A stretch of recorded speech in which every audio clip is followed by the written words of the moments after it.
Okay, I think we're just about ready to go. We are on the ground this evening at Atlanta in Microsoft Flight Simulator 2024. We have the PMDG 737-800 in front of us in Delta colours, and we're going to fly over to Dallas-Fort Worth.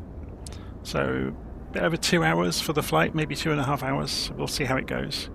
Hopefully we'll get in before midnight UK time.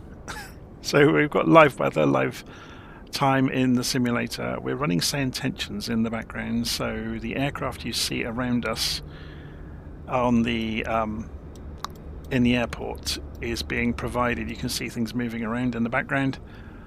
Is being provided by SayIntentions, so you'll also hear them, you know, the artificially intelligent air traffic services staff and the cabin crew and the co-pilot within the aircraft, all being done by SayIntentions. So I'll attempt to do the flight in a semi-sensible manner. It's a while since I've flown the 737, so it's going to be fun. I'm hoping my memory won't fail me too badly. So, shift and also backspace takes us inside the aeroplane. You can see I was looking for a way to connect the jetway, but it's inhibited. It can't connect to us because we've got some stairs outside. So we're going to leave that as it is for the moment and come back to the homepage. I'm going to... Oh, before we go on with that, so obviously, yeah, I talked about SayIntentions. There's a link in the notes of the video. If you like the look of SayIntentions, of what it makes possible, there's a link there in the video that will give you a free trial of SayIntentions if you've not tried it before. I would implore you to go try it because it is fantastic. Also, I'm going to be using a functional procedure of my own design to start the aeroplane up. There's a link to that as well in the notes of the video. So it's a document that runs to about 15 pages. It goes through how to manually configure and how to automatically configure the systems using the likes of SimBrief. So I have filed a plan with SimBrief, and we will be loading it into the system as automatically as we can. So we got a question in the live stream before we get going straight away. Do I reckon a 5090 would be good enough to play to this level with these add-ons? Well, I've got a 4090, so you can make of that what you will. So 5080 you said there. I don't know what the difference is between 5080 and 5090, but to be honest, I wouldn't spend that sort of money on simulators at the moment. What's going on with that there? Oh, it's just the cover. It's just the underneath of the glare shield, isn't it? It's a bit of an optical illusion. I thought there was an aberration in the drawing of the cockpit there for a moment. Okay, so Shift and 6 takes us overhead. We're going to go and switch the battery to on and cover it. And then Shift and 3 takes us down to the flight management computer. And we can go to FMC. Actually, no, we don't want to go to that. We want to go to FS Actions. We can do this one of two ways now, actually. So my document is slightly out of date. You can come in here now and go to Ground Operations, and you can request ground power to the aeroplane. You don't have to do it through the FMC anymore. So it says connecting, and we should get the ground power connected to the aeroplane in fairly short order. You can hear it outside, just kicked off. And it's connected. So then Shift and 6 takes us back overhead, and we can go and turn ground power on. Let's just check the volume levels to make sure you're not being completely drowned out by the airplane making clonking noises behind us. I think we're okay. I'm going to turn my own volume down a little bit though. Okay, so ground power is on. Shift and 7 takes us further overhead. We don't need the dome light on, but we can go and turn the inertial reference system to nav. It's already on status here, which is good. So then Shift and 6 brings us back down. We can arm the emergency lights, which is in the middle, and cover the switch. We can go and turn on the window heats, which are at the top, and the probe heats, and then down to the FMC. So before we do that, I'm going to do this with SimBrief. to make our life easy. So Shift and 9 will take us over to the tablet. We'll come out of here, go to the EFB, and we will request data from SimBrief. And has it got the alternate is Oklahoma City, so we're going from Atlanta to Dallas-Fort Worth. Perfect. So once we've got the basic settings, we can have a look through and go to, I'm going to get this in the wrong order, aren't I? So flight management computer, electronic flight bag, we've done the settings.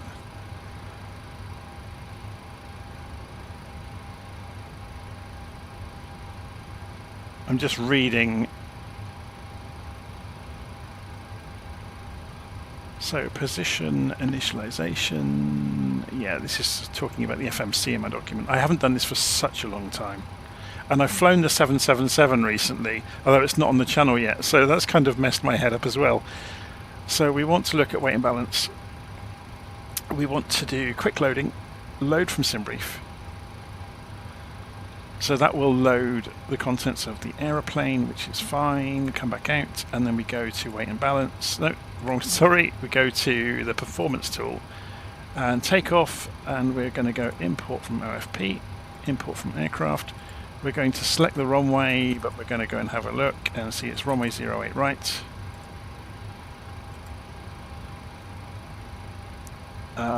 That's all good. Import the weather, and then we can calculate. And that will give us data for later on. And we'll leave it on that screen for the moment. Okay, so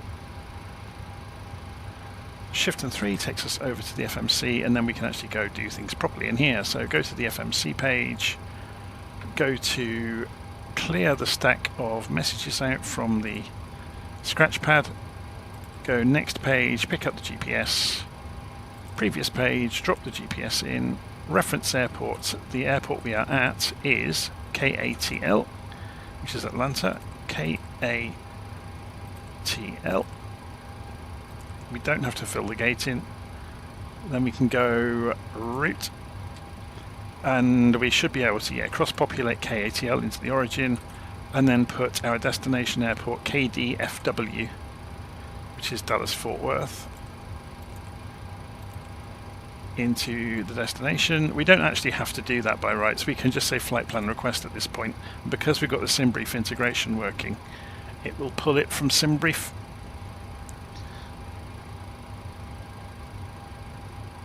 Interesting. Why did it come back there? We'll do that again. Have we got some problems with it working? So we should be able to say select route.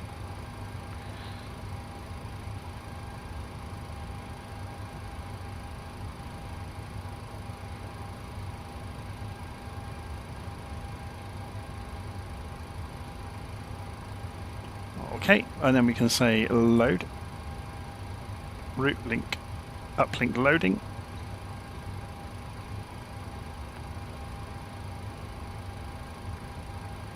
Give it a moment.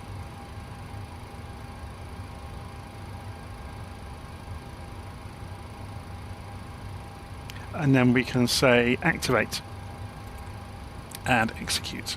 So that's got the basic routing information.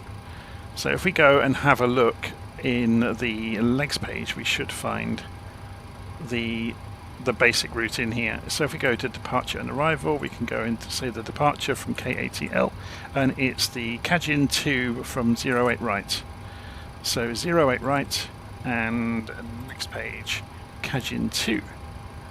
And I don't think we've got a, oh, it's Stunger. Yeah, so we can select Stunger and execute. And then go back to the route.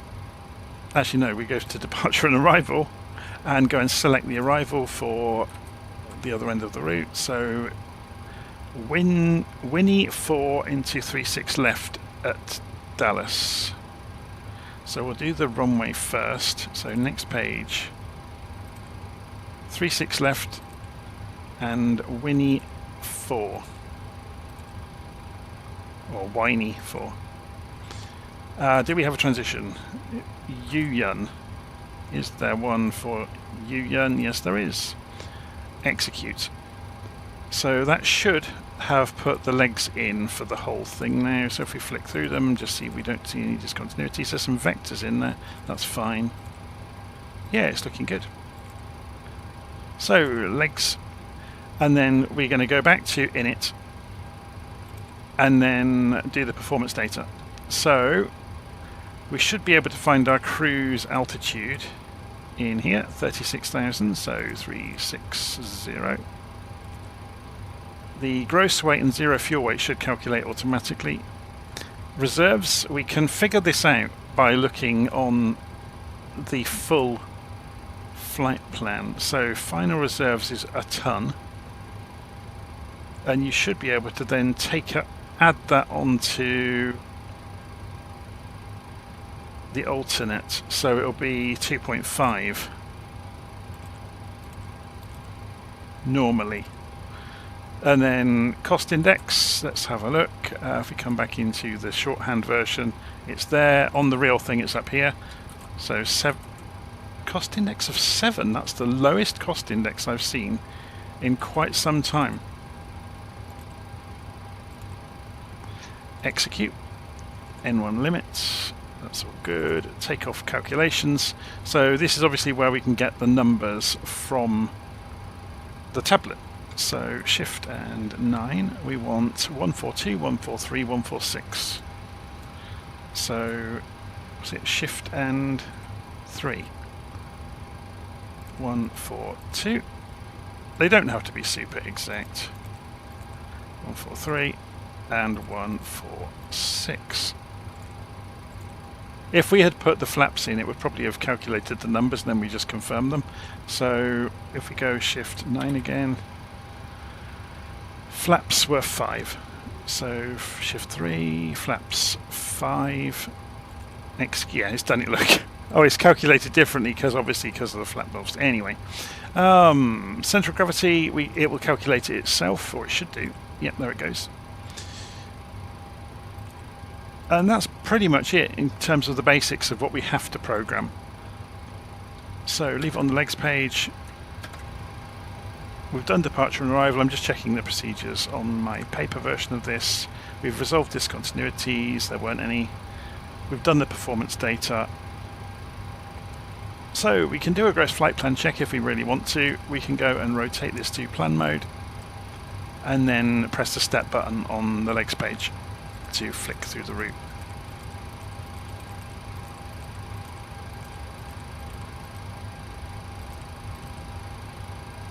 So that's an interesting one then. So that's the end of that's the vector that we were talking about earlier. That's fine. We'll sort that out on the way. Okay, it just means that in part of the flight plan we don't have any routing information. If we go and open Navigraph and import the route, you'll get to see that. So we want to unload what we've got already, import from SimBrief, download the flight plan, and there's our basic flight plan, and runway 36 left, so ILS 36 left,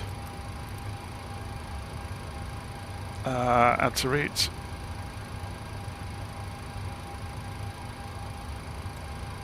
So there's our, yeah, look, there's a gap, and that's that's where it says vectors. So there's nothing there in the flight plan. So when we get to hulls, we will request vectors. That's absolutely fine. In terms of the, let's just have a quick look at this before we go and get in the rest of the aeroplane up and running. Yeah, there's a fair few constraints on the way in, so we'll be playing with VNAV. What about departure? Let's go and have a look. So taking off, it's fairly straightforward, isn't it? Straight out and then follow the standard instrument departure waypoints. There's no constraints on the altitudes, so we'll just follow instruction from ATC on the way out. Okay, so we've done the gross flight plan check. It all looks good. Let's go and put that back on map mode and maybe bring it down to 10 miles just for the initial takeoff. So we're going to look at the mode control panel now, and we're going to go and turn on the flight directors. in the proper way of doing things, you would go and look up your departure runway, and it's 95 degrees, and you would make all of this add up the same. So you'd have 95 here, you'd have 95 there.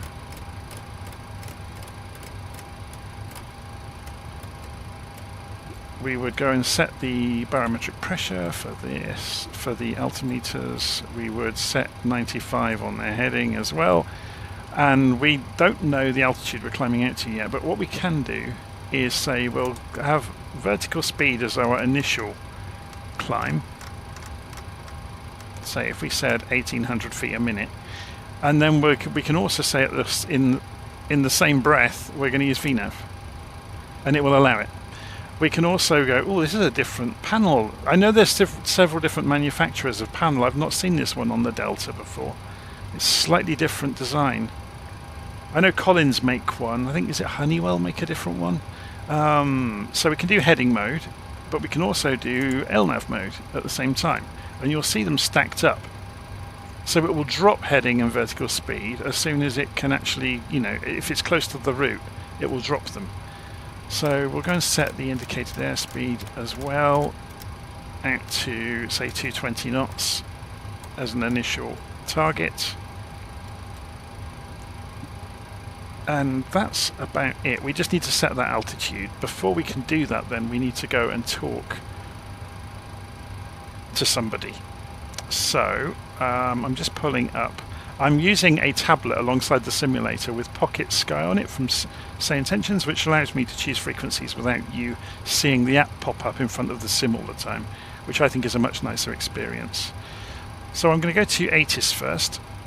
So I've tuned 11965, 2.20, which you will see down here. altimeter 29 or 9 or 8, density altitude 3300 feet, caution unknown drone activity in the area. Advise on course heading, altitude, and if flight following is requested. Read back all runway and hold short instructions. Advise on initial contact. You have information Tango. Tango, that's what we needed to know. Hartsfield, So we're going to go over to clearance now on 118.1. Clearance Delta 073 requesting clearance to Dallas Fort Worth with information Tango.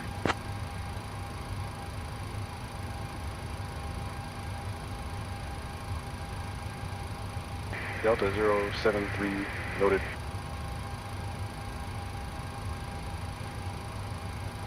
Are they going to come back for us? I've never heard them say that before.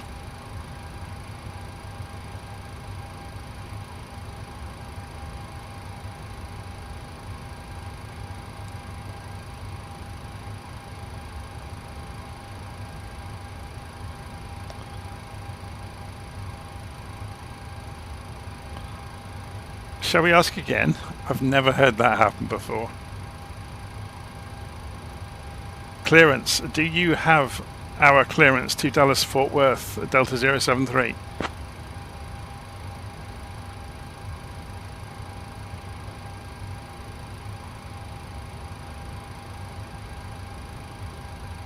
Delta 073 cleared to Dallas Fort Worth via the Kajang 2 departure, then the as filed. Climb and maintain 10,000. Expect flight level 36010 minutes after departure. Departure on 121.225, squawk 7476. Cleared to Dallas Fort Worth via the Cajun 2 departure, then as filed. Climb and maintain 10,000 feet. Expect flight level 360, 10 minutes after departure. Departure on 121.225, squawk 7476, Delta 073. So let's go and get the squawk sorted while we're waiting for them to confirm. So 7476.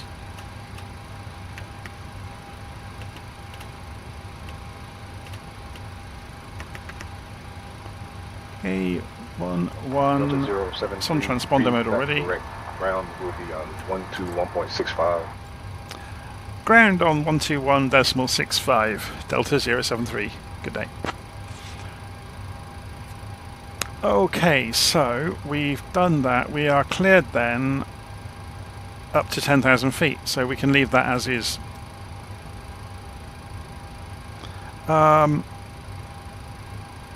Ladies and gentlemen, welcome aboard Delta Airlines Flight 73. Should we turn her heading voice to down Dallas for Fort us? Worth International We Airport. can do these sort of things. We kindly ask you to take So your if we go and seats look in here, according look. to your boarding passes and stow your hand luggage in the overhead bins So that will be or the under the cabin seats crew. in front of you.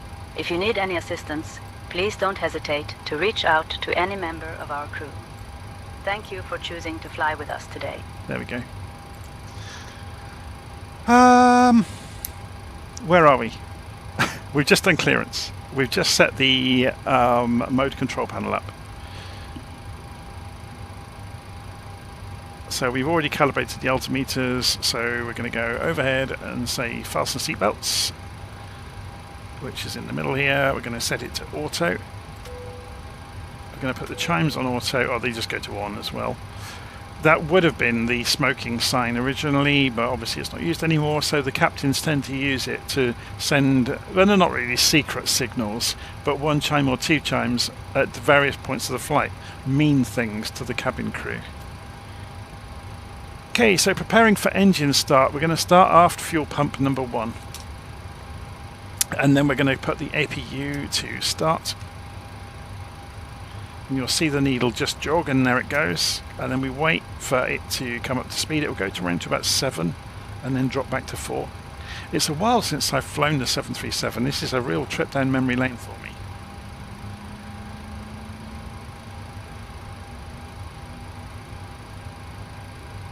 There goes the needle. So we don't get automatic bus transfer like we do in the modern jets, so you have to go and do it yourself. So what will happen when the APU comes online, this light will come on, and then we can transfer power generation away from external power to the auxiliary power unit.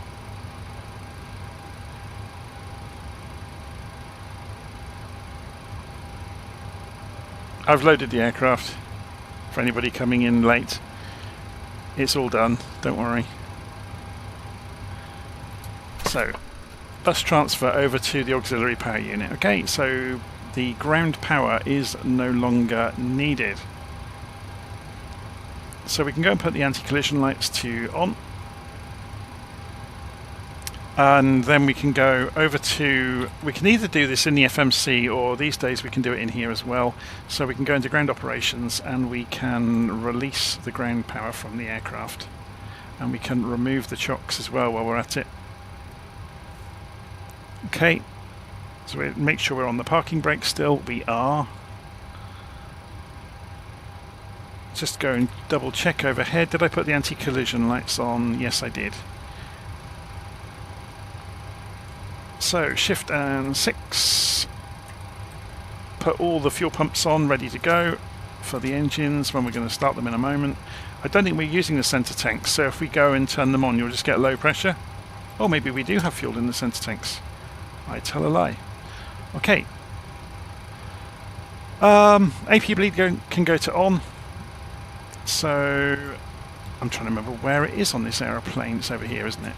There we go. We have to make sure the packs are off, otherwise we don't get enough pressure to spin the engines up. Okay, let's go talk to ground then, shall we? So I'm going to change the frequency of the comm radio to 12165. And there it goes. Ground Delta 073 requesting pushback and engine start.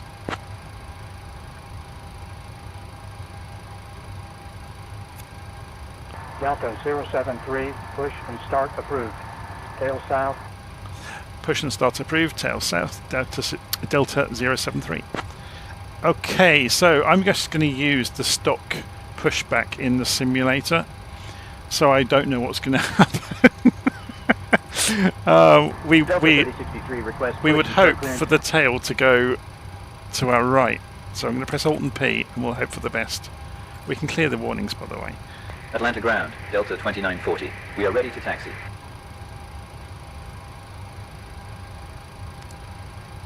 Okay, should we get the head tracking working while we're here? Delta 2940, Atlanta ground, runway 27 right, taxi via ramp 2 east taxi lane, Foxtrot, ramp 4 east taxi lane, Lima Alpha. So take the parking brake off. Runway 27 right. Ramp 2 East Taxi Lane, Foxtrot. Ramp 4 East Taxi Lane, Lima, Lima Alpha, Delta 2940. Okay, we have to hold the toe brakes on to release the parking brake. I just remembered that. My memory is coming back. So, will the toe go to the right, or are they just going to push us in a straight line? Ladies and gentlemen, welcome aboard Delta Airlines, Flight 73, heading to Dallas-Fort Worth International Airport. Our estimated Delta flight time is 36 Let's 1 go in a hour straight and line, 50 aren't we? minutes. We Tail kindly left. ask you to pay close attention to the Oh, upcoming no, they're safety going- demonstration. Tail As it left. They're going the contains wrong way. important Citation information, November. So I'm going to even stop the for pushback Charlie there. requests Please craft Put the parking brake back on. by inserting the metal tip into the buckle and So, pulling the strap to tighten.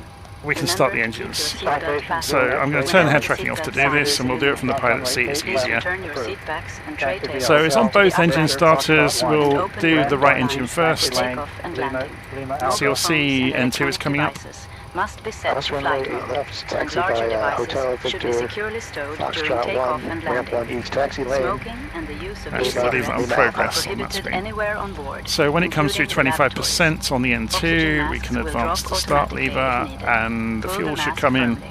Place it over your nose and and the mouth, exhaust gas and breathe temperature should normally. rise, and Secure your N1, the own turbofan mask before speed should assisting increase, and it does. Life vests are located under your seat. Airplane is coming or to between life. the We'll seats. go and To do put it on, anti-skid pull while we're it here. over your head, fasten it, and inflate it only after leaving the aircraft. Floor level lighting will guide you to the nearest exit, which is clearly marked. There are 2 exits at the front and 2 at the rear of the I aircraft. think the In starter case of is finished, evacuation, yep, for please engine leave number all 2, so personal engine number 1. belongings behind and follow the crew's instructions immediately. If any electronic device becomes hot or shows signs of damage, please inform a crew member right away. The safety information card in your seat So pocket waiting for contains 25%. all the details. Thank you for your attention, and we wish you a pleasant flight. Starter advanced, fuel flow comes in, temperature goes up, N1 increases. Let's just make sure, yeah, the levers are working.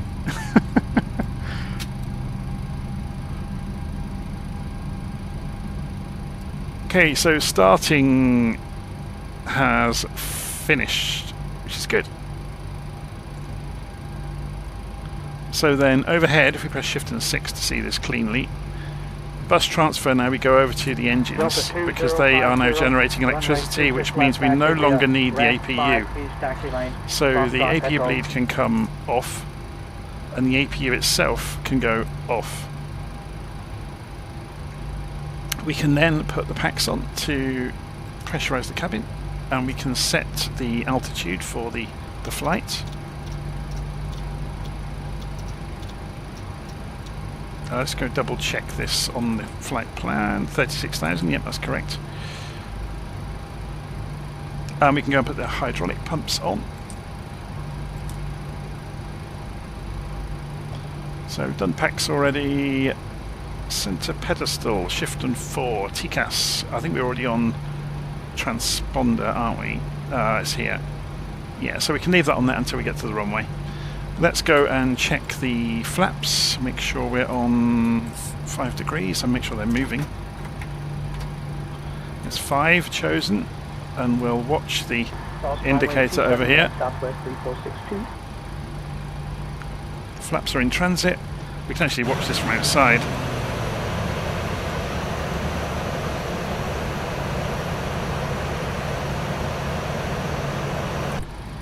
So there's our 5 degrees of flap. We've already set anti-skid to rejected takeoff. We can taxi. Okay, so we need to talk to ground again, and we need to have a good look at the map as they tell us. So we are here. They were expecting us to face this way. We're departing runway 8 right, so I imagine we're going to go Foxtrot and Hotel, you would think.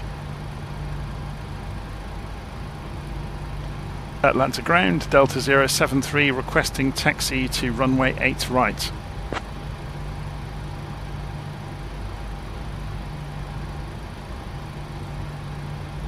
Delta 073, runway 8 right, taxi via ramp 3 east taxi lane, uniform Mike, Lima 5, ramp 3 west taxi lane, Foxtrot 3, Echo, Hotel. Interesting.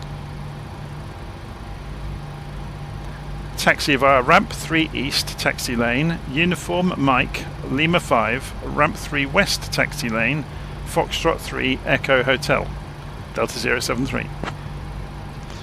So ramp 3 east taxi lane, which will be this side. But they want us down here, so we're going to have to go around the houses. Lima 5, Mike, so cross uniform. My word, they're making us so use this like a roundabout then. Uniform, Mike, to Lima 5. So go down the east side to here, round the roundabout, back up this because we're facing the wrong way. And then Echo and Hotel. So Foxtrot 3, Echo Hotel. Okay, we'll do our best.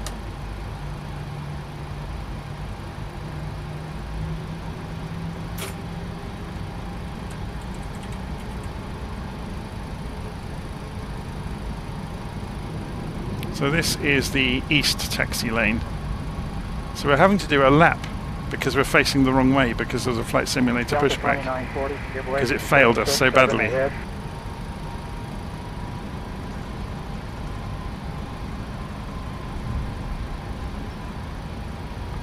Do you know, I don't think they'll notice if we do this.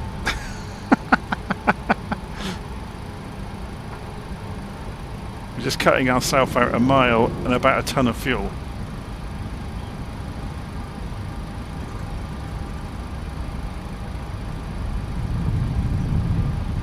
The wonders of simulators where you don't get in trouble.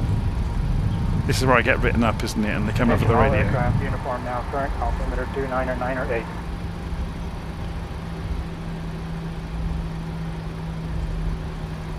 Have I ever played, someone in the live stream is asking, have I ever played with GSX? To be honest, I've stayed away from it.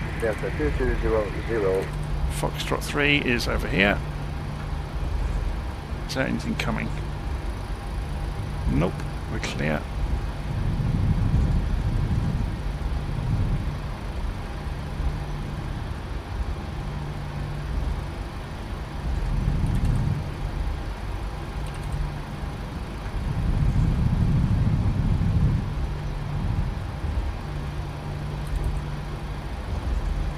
And then Hotel, Delta 147, which is the second right. Taxi to parking via November to November.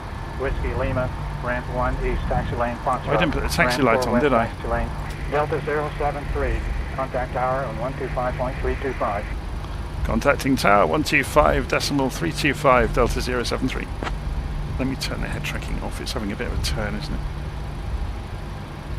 So that's 125.325, we just tuned in, there we got it. We'll wait to call tower until we're holding. So shift space, Alt 8, Alt 7. Endeavour 5287, winds 360 at 10, runway 27 right, clear for takeoff, no delay. Clear for takeoff, 27 right. Endeavour 5287. Tower Delta 073 holding short at Hotel for runway 8 right. Approaching runway 8 right. Delta 073, Atlanta Tower, runway 8 right, winds 360 at 10. RNAV Herschel, clear for takeoff. Clear for takeoff, 8 right, Delta 073.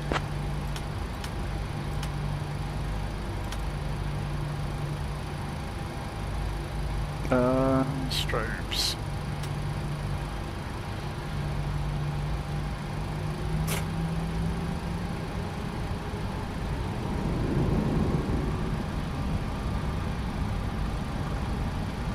Southwest 799, contact ground on 121.9er. Switching to ground, Southwest 799.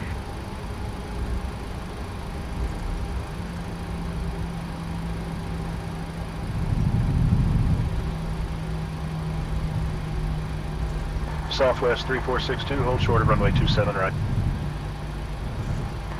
7 right, holding short. Okay, I'm just going to have a quick check around of everything. So we're pointing the direction we should be pointing. The altitude is set, everything looks good to go actually. So arm the auto throttle and Clear to land 28, Delta 19 I think we're good. So throttles all the way forwards.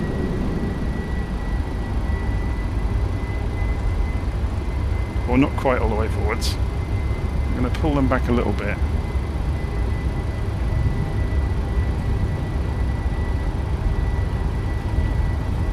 knots.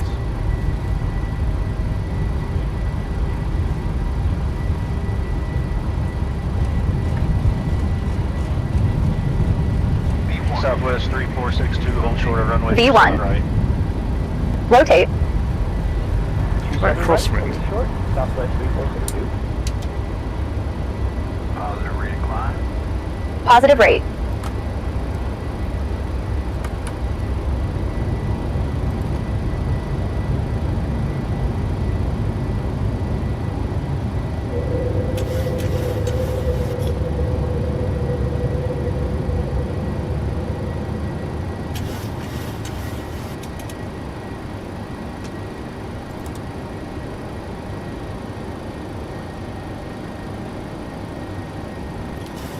Delta 073, contact Atlanta departure on 121.225.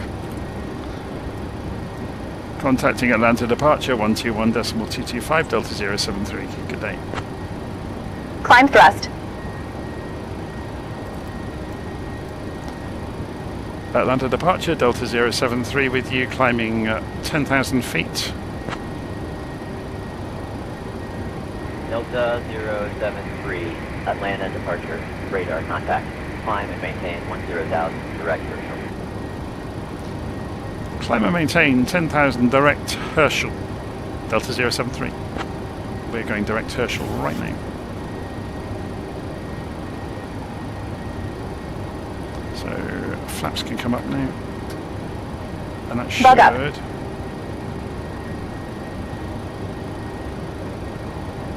So flaps are winding in, so the speed constraint should pull away. VNAV is operating, LNAV is operating, the modes have gone, it's gone to N1, so the auto throttle is operating as well. It's holding 94%. Atlanta departure, good afternoon.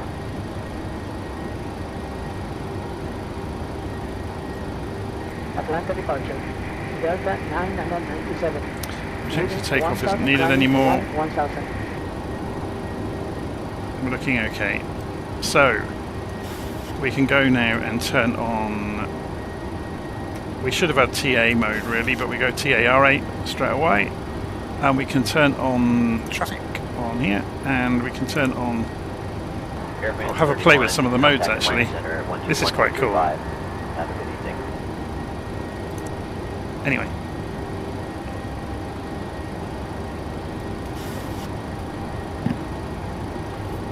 We'll increase the range now on the navigation display. Over to Atlanta Central on 121.35, airplane 31. Does the terrain work on here? I know data does, which is quite cool. Air 6 Ray Papa, contact Atlanta Center on 135.0. Although it's flat as a pancake around here, isn't it? There's not really any terrain to see. Oh, it does work though.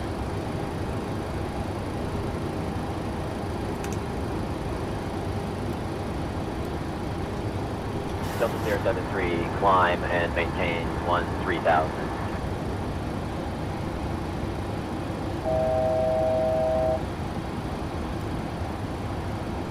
So that wasn't too bad for somebody who hasn't flown a 737 for about 18 months. 10,000. 135.0 for bearing 6 X-ray Papa. Delta 073, contact Atlanta Center on 135.0. Contacting Atlanta Center 135.0 Delta 073. Good day. 135.0. There we go. Atlanta Center Delta 073 with you climbing 10,000 feet. Oh, we just reached 10,000. Delta 073, Atlanta Center, good evening, Atlanta altimeter 29997, climb and maintain flight level 200. Dear guests, Atlanta altimeter 29907, climb and maintain flight level 200, Delta 073. Our cabin service will begin shortly. Thank you for your patience and for flying with Delta Airlines today. Dear So we guests, have options we of are how now to at get there. We can cruising just altitude, and the cabin crew will begin the toggle snack and VNAV, beverage service shortly. Today we have some delightful which will make options, it including our go for signature 20,000 Delta feet. cookies and refreshing beverages. Or it should. After our service, selected items from the Southwest Delta shop 232, It's gonna will do it be really available slowly, for though. grabs. 320. Thank you for flying with us today. Or we could do a level change and get there in a hurry. Should we do it Flight level 320, the quick way? Southwest 232. So the trouble is, if we do a level change, it will choose a speed. Whereas if we do VNAV, it will get there and manage the whole thing. And then it will obey the cost index. Flight level 240, Delta 2006. Whereas if you go direct level change, and you might be burning fuel at a rate that you hadn't planned for.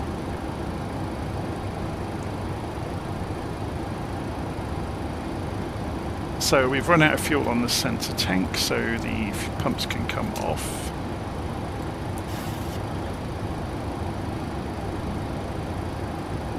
Southwest 2604, climb and maintain flight level 320. So I have loaded the livery from PMDG. I'm just reading the comment there. Someone said it looks a little bit different with some of the buttons. Yeah. One of the nice things about the PMDGs is if you go through the menus and go to PMDG setup and aircraft, there are, there we go, equipment. 18 pages of options. Now look at this, MCP type, Honeywell or Collins for example. There's loads of this stuff hidden in here. The way the PMDG aircrafts are set up, when you get a livery, some of them have got a badge next to the livery saying that they are essentially that they are accurate, so they're certified to the real aircraft. And what it means is they've agreed it with PMDG that that exact aeroplane that that livery represents has got the exact set of kit that they've configured in the livery. So the livery isn't just the paint job, it's the configuration as well.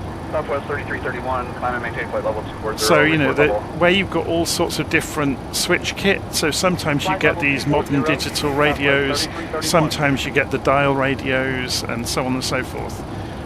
You can swap all of that out via the settings for the aeroplane, so you can change it, but it means that the liveries come with the way that actual aeroplane really is. So there we go. Anyway, let's go and increase the range again, so we can see a little bit out in front of us. Actually, we won't go too far because then we can see traffic around us on the radar, which is good. 1472, climb and maintain flight level 280.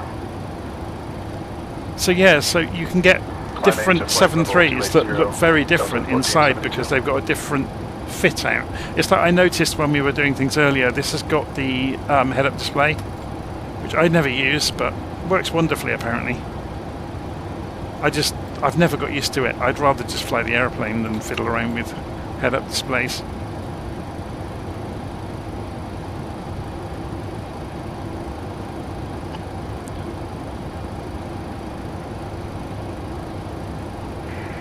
Transition altitude, standard. So, oh, we went beyond 10,000 feet a while ago, didn't we? Should have turned off the landing lights. I got busy talking. I'm always doing that. So we need to go to, we've gone through 18,000 feet now, so standard barometric pressure, and it's synchronized.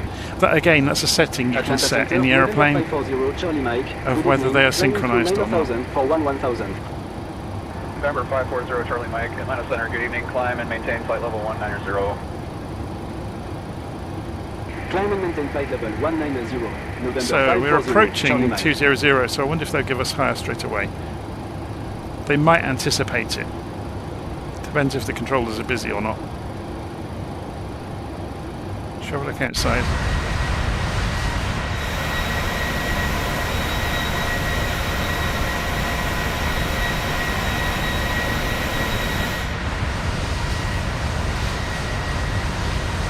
I love the wobble. Delta 1329, descend and maintain flight level 270. Flight level 270, Delta 1329. Atlanta Center, Delta 073, now at flight level 200, requesting higher.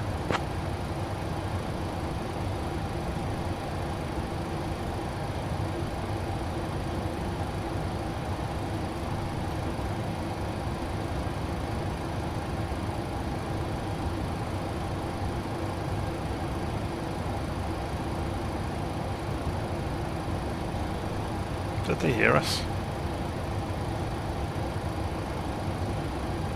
Aha, they're about to come through. Delta 073, climb and maintain flight level 360. Climb and maintain flight level 360, Delta 073. That's our cruise altitude right there.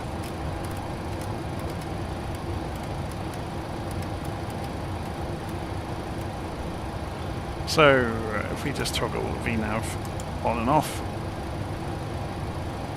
it will do it. Go look, it's feeding the power in to maintain the speed to support the climb.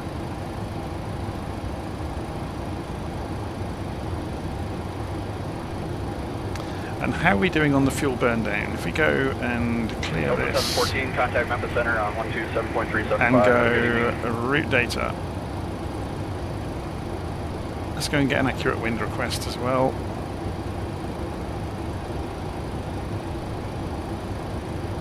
Give it a moment. 127.375, Delta 714.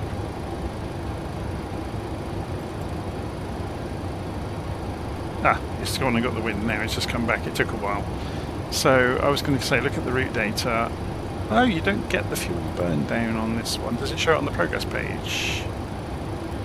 Yes. It just recalculated, look, it took it a little while.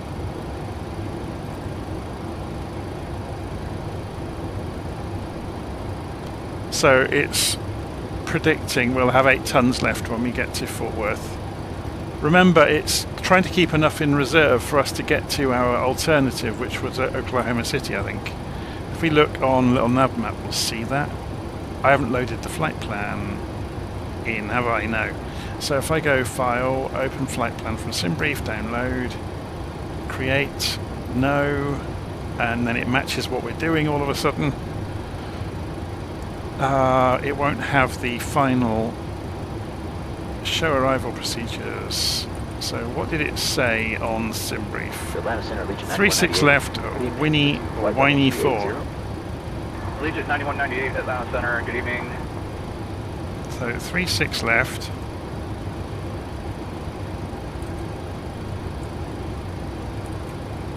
If we look on the Navigraph version, it was just Yayan ILS 36 left and Winnie 4. There was a gap, wasn't there? I remember that name.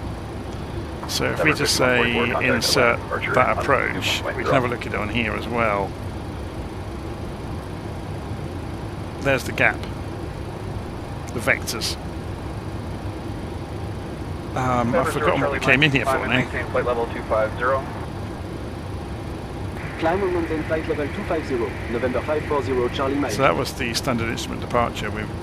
We're still on it until we get to Stinger. 121.0 for Endeavour 5144.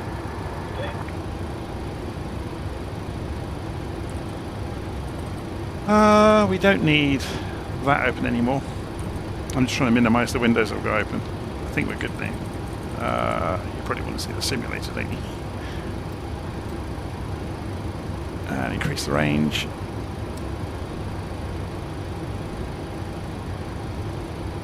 So top of climbing 60 miles.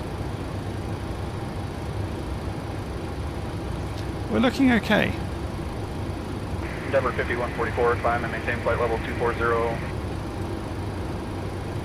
Out of flight level 210 for flight level 240, Endeavour 5144. Did I reprogram the route at some point?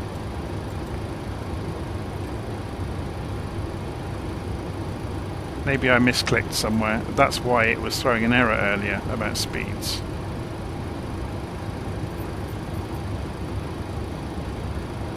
I must have misclicked at some point. The one thing I do have to be careful of in this aeroplane is the speed brake lever. I'm using an Airbus Quadrant, the Thrustmaster Captain's Pack, and for some reason in this aeroplane the speed brake has a habit of flicking to the first detent, and if you don't notice it and you don't see it, if maybe you walk away for a few minutes, it will obviously burn through your fuel faster because you're flying along with the speed brake open. When ready to descend and maintain flight level 280. At some point I'll have to get the Boeing kit, I guess, to fly it, but the Thrustmaster Boeing kit costs so much money though.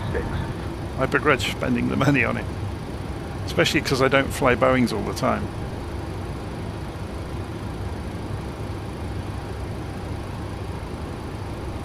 So I think we can get a route map up, can't we? Maybe on the EFB. Yeah, here it is, look. So we can go full screen, and then if we zoom out, it will declutter and we'll see where the sectors are. There we go. I can't drag it though, which is a bit of a shame. But at least you can see where the handoffs are going to be. So, until we get closer to top of descent, which will be quite some time, we can probably... center on 127.375. Was that for us? Switching to 127.375, southwest 1473. It was because I heard 73 on the end, it pricked my ears up. So yeah, we're going to be in cruise for a little while. If we look on here, we can see the timings of when that will happen. So, next. So if we go and look at little nav map, what we can do in little nav map as well, I've got a download for this if you're interested in it. If I open the aircraft performance, I've got all of the airliners calculated. So I can get the performance and it will give us a calculated top of descent without having to go and step through the flight plans. So there it is, look, it's around about weight. On pad get 2. So all I'm doing that for is, so then when we look down through here, we can see where weight is. There it is. So 20 past 10. Altimeter 29904. Climb and maintain. At the moment it's, so in about an hour's time, we've got about an hour in cruise until we need to start descending. So obviously that's all in UTC, or Zulu time. So that means I can go and have a coffee for an hour, and I'll leave the aeroplane with Amanda. Hi Amanda, can you look after radios for the next little while, please?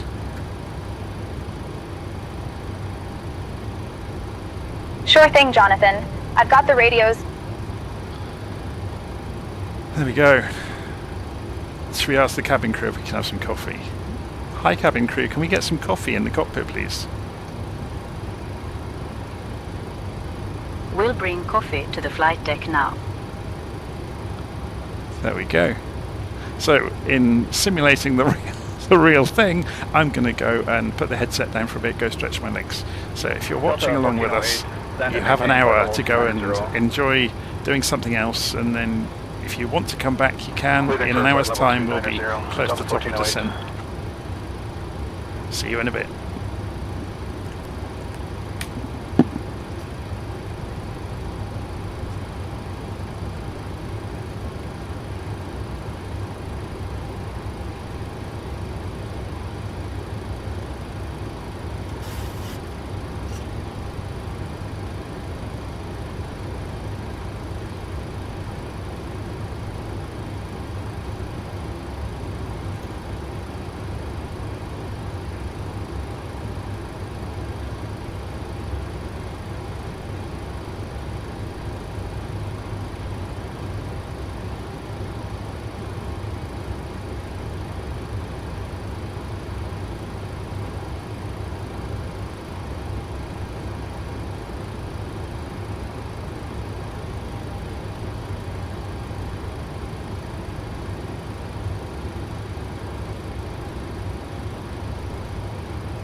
Citation 7, November 75, X-ray Charlie is at 11,000 feet, climbing 13,000. Good evening.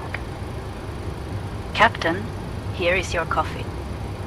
Citation 750, X-ray Charlie, Atlanta Center. Good evening, climb and maintain flight level 210. Climb 210, citation 0, X-ray Charlie.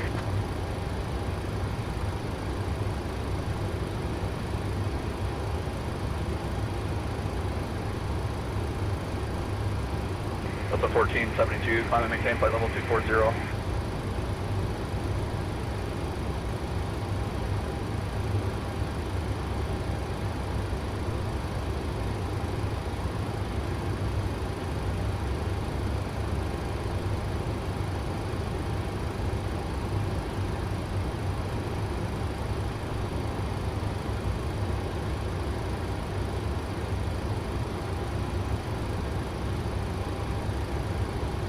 Flight level 240, Delta 1472.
Out of flight level 310 for flight level 270, Endeavour 5144.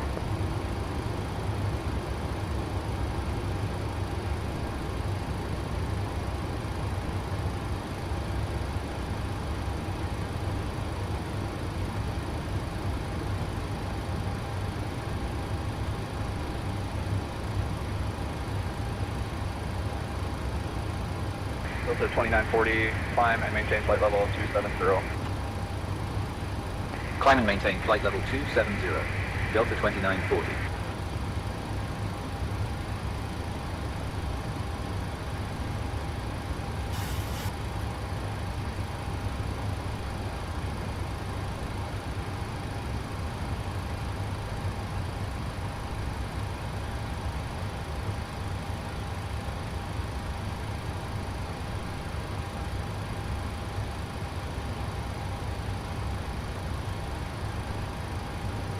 Delta 073, about 14 minutes ago, we had an aircraft report consistent flight chop at flight level 360.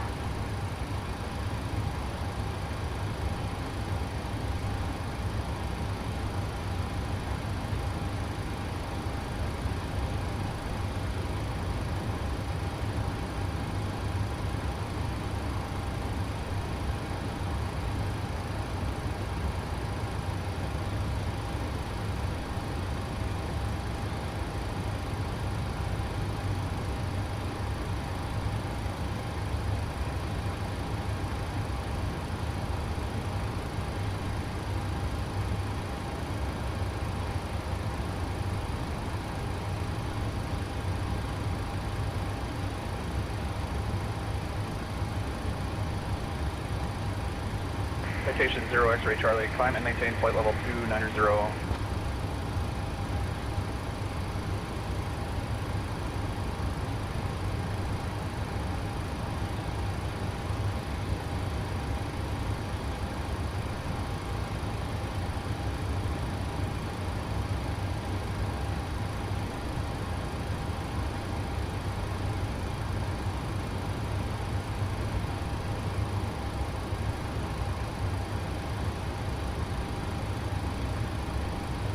Delta 073, contact Atlanta Center on 128.725.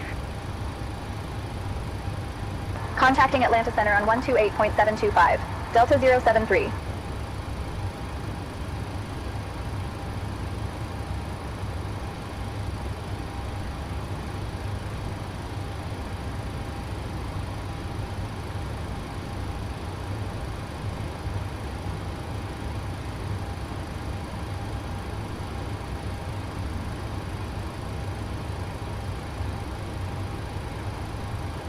Atlanta Center, Delta 073.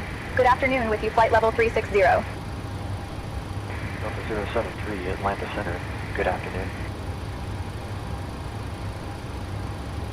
Atlanta Center, Delta 073. Good afternoon, maintaining flight level 360.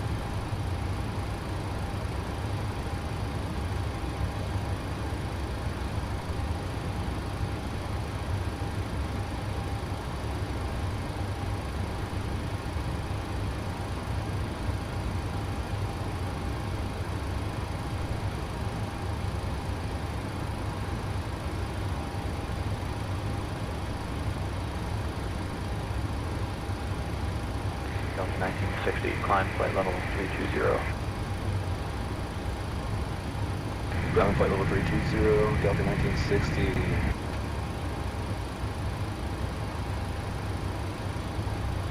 Delta 528, maintain Mach 0.80.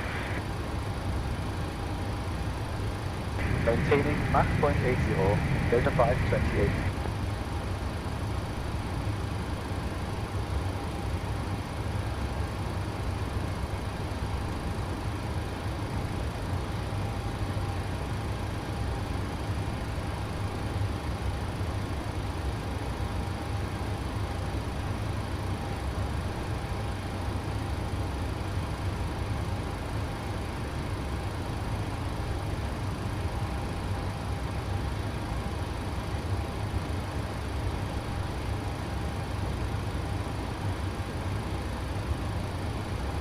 American 1256, climb and maintain flight level 320, report level.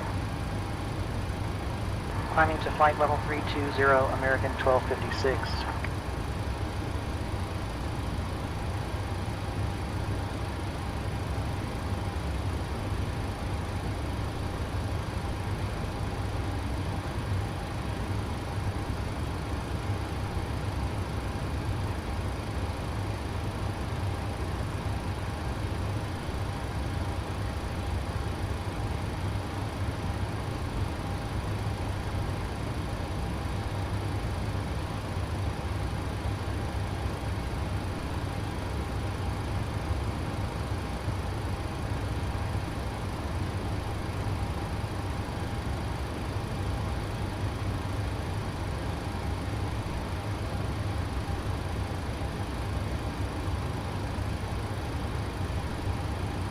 Delta 824, climb flight level 280.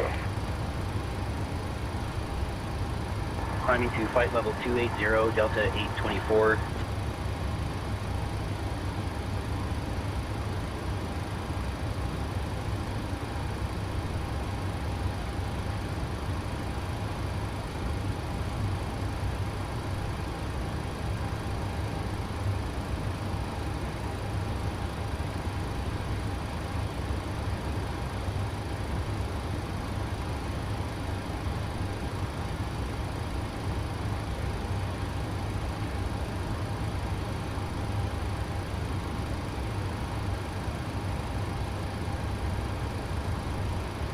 Atlanta Center, Aeromexico 405, flight level 320.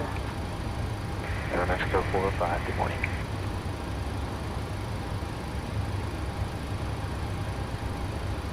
Atlanta Center, FedEx 1958. Good afternoon, with you, flight level 370.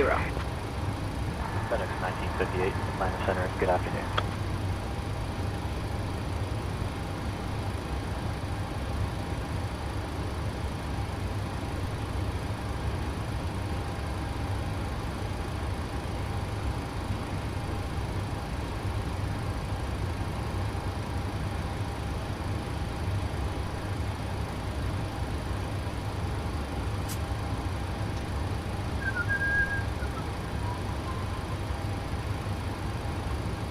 Delta 3063, continue climb, flight level 240.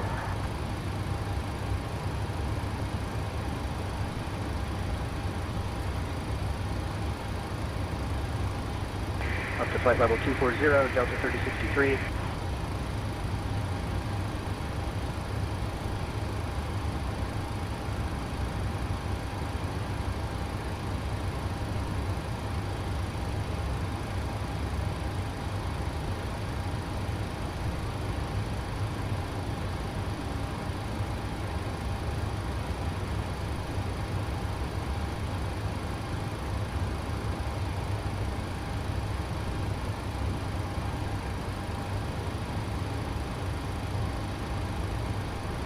Delta 2304, contact Memphis Center on 127.375. FedEx 1958, at your discretion, descend and maintain flight level 270. Clear for the Glaven 2 arrival. Descending to flight level 270 at our discretion. Cleared for the Glaven 2 arrival, FedEx 1958. Switching to 127.375, Delta 2304.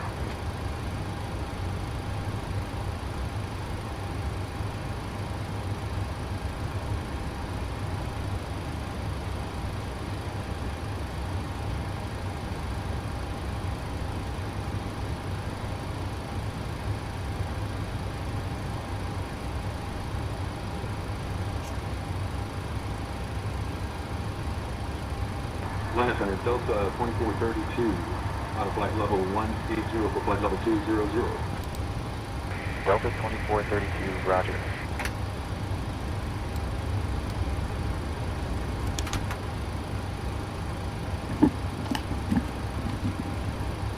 I just came back in and you saw the speed brake problem there, which I had to reset. I know what causes it now.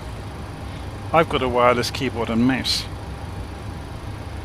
And I'm guessing it will have messed up the sound.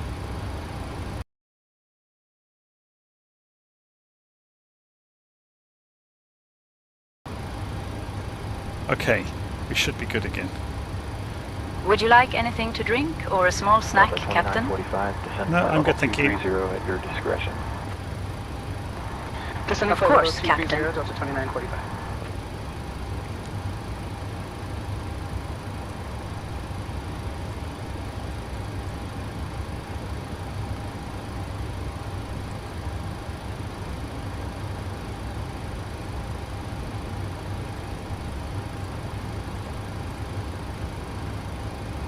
Atlanta Center, Delta 3093, 17,000 for flight level 200. Let's just check the time of anticipated. Delta 3093, Atlanta Center, roger.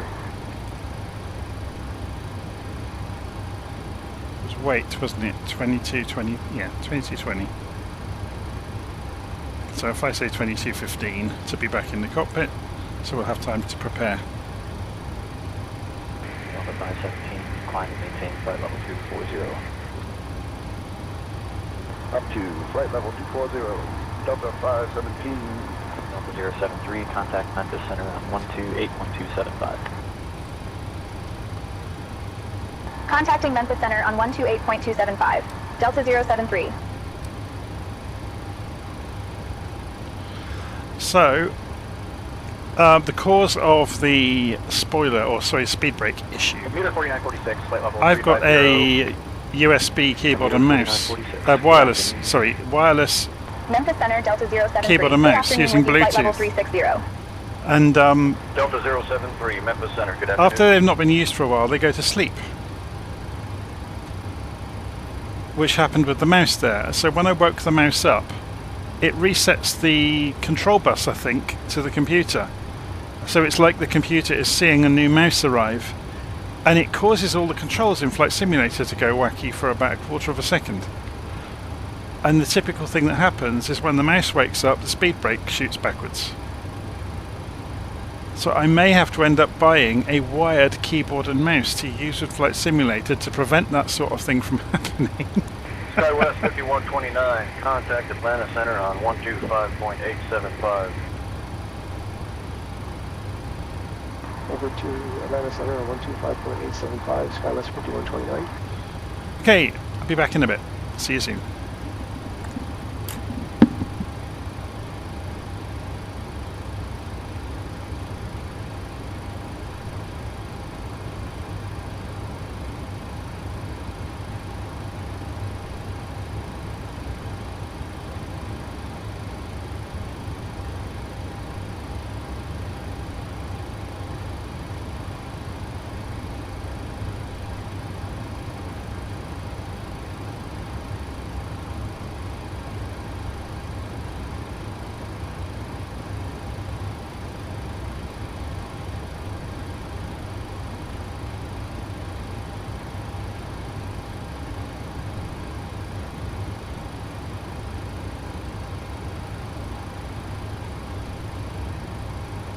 Delta 714, when ready, descend via the Chins 5 arrival.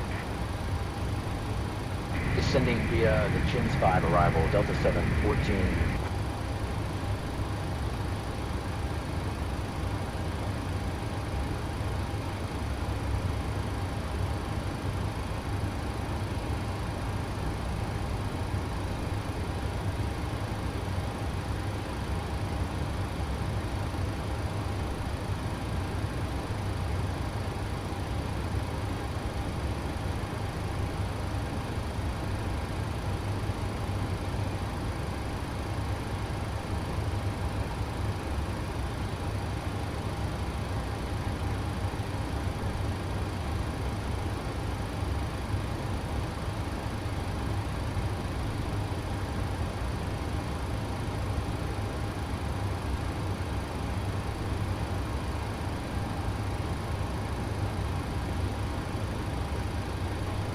Costera 979, continued descent, flight level 340.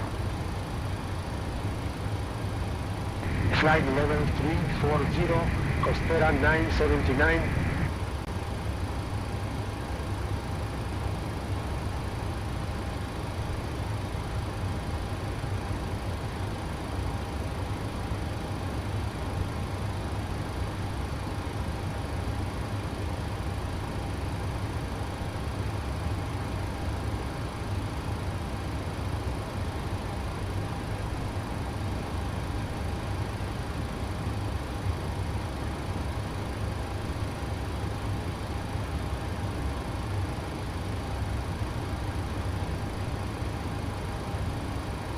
Delta 836, descend and maintain flight level 300.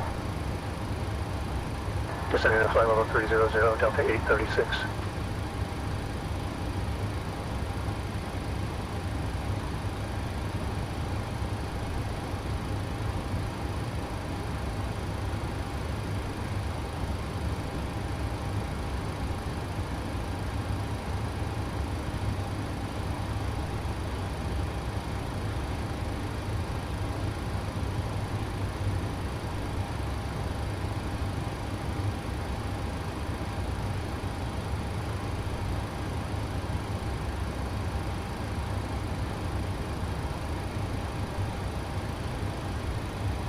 Memphis Center, American 1256, flight level 320. American 1256, roger. Good afternoon, sir.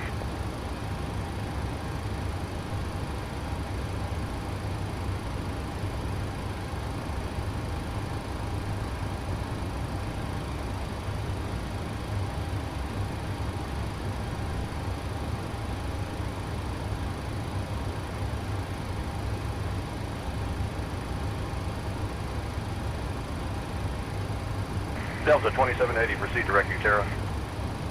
Direct you, sir. Appreciate it, Delta 2780.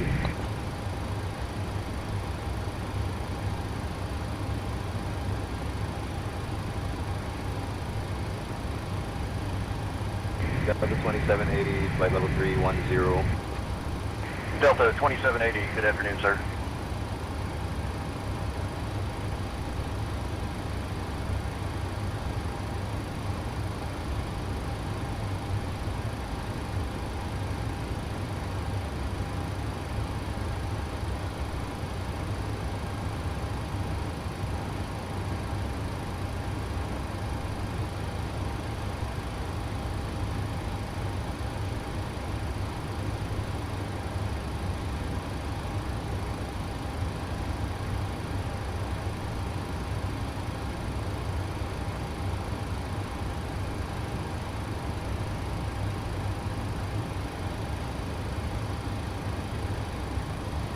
Memphis Center, Costera 979 at flight level 380. Costera 979, roger. Good afternoon, sir.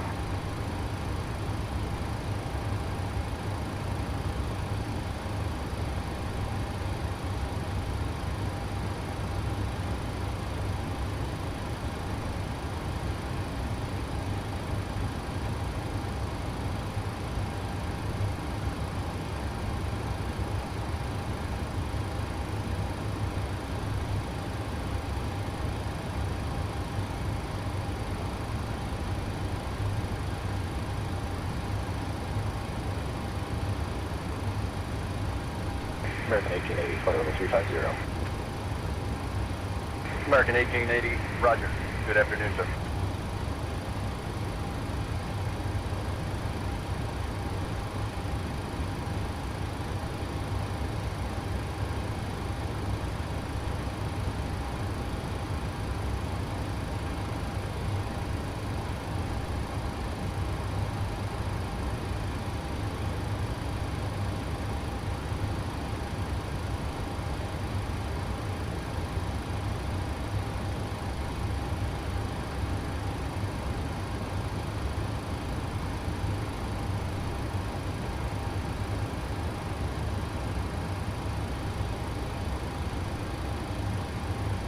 Convoy 4089, climb and maintain flight level 360. Report level. Climbing flight level 360 on Envoy 4089.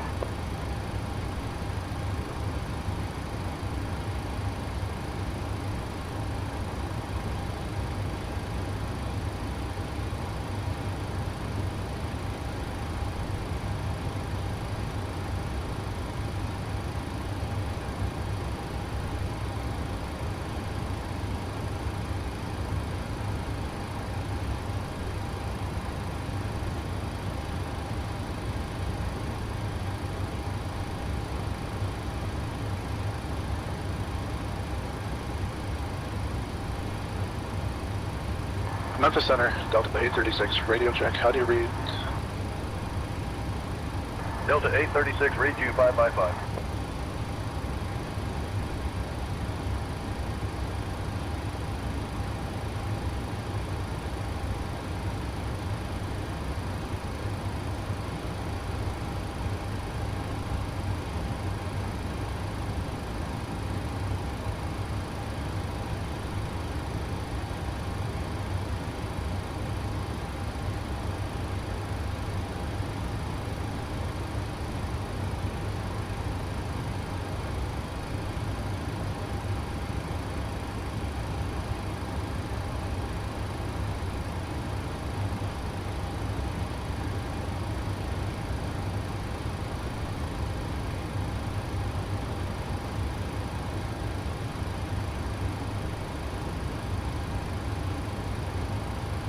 Delta 1002 at flight level 290. Delta 1002, roger.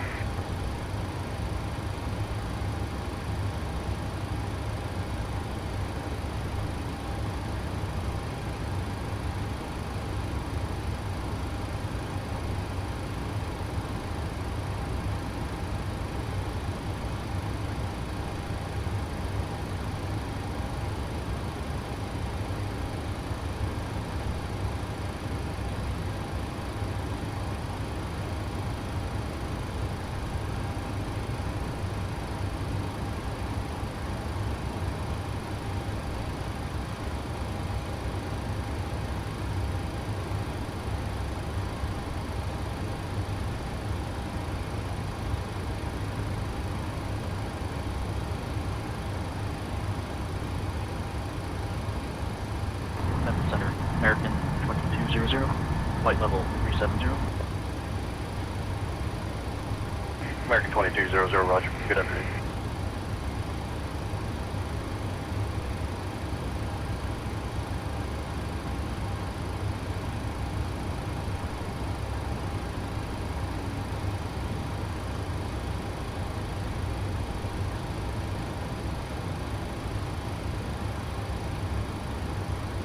Delta 836, traffic 2 o'clock, 20 miles, opposite direction, at turboprop at flight level 320. Negative, contact Delta 836.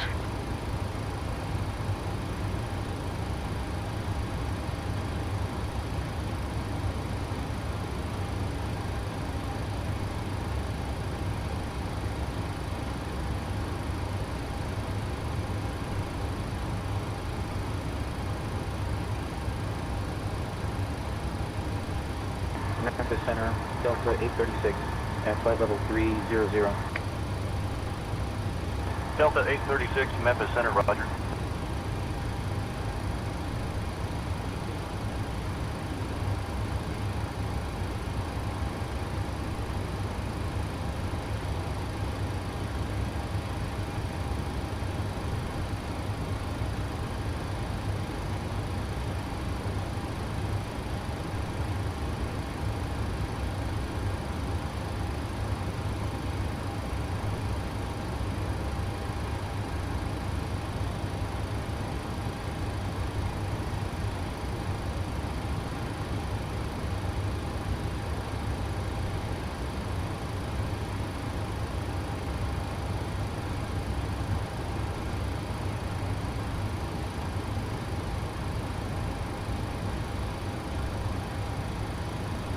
Delta 836, contact Fort Worth Center on 132.275.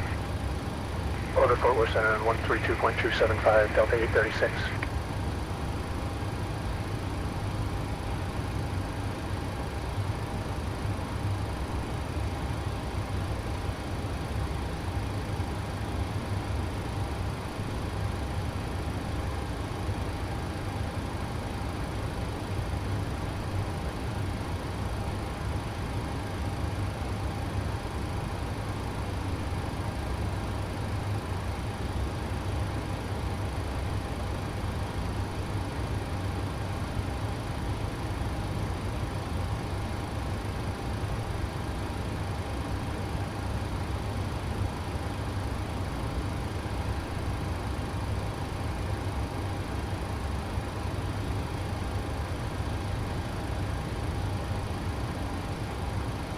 Memphis Center, Delta 2780, flight level 340.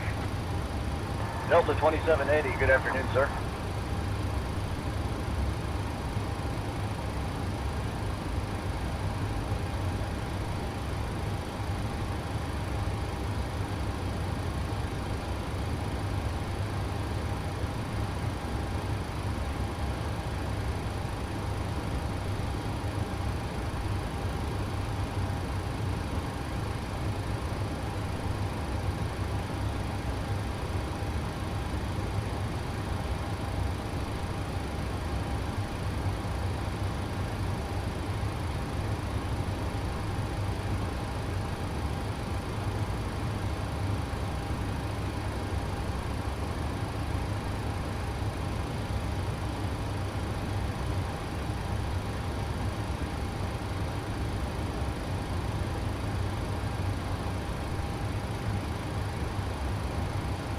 Southwest 2604 at flight level 280.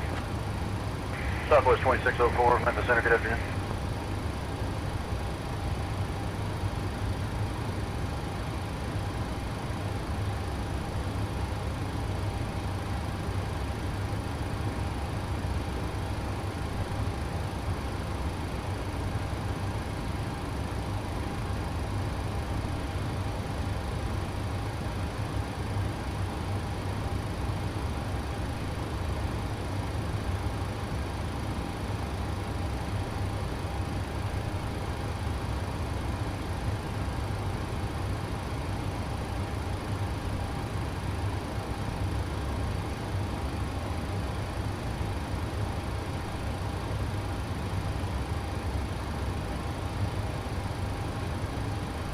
Southwest 1473, when ready, descend via the Cricket 1 arrival.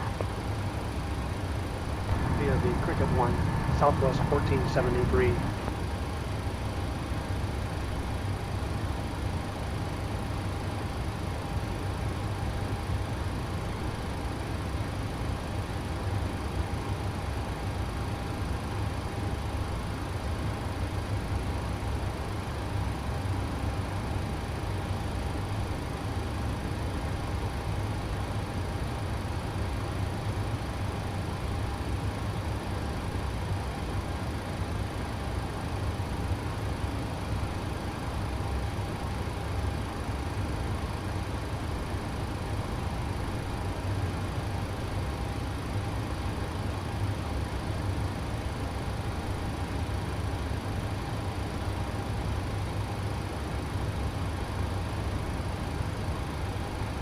Memphis Center, American 1256, flight level 300.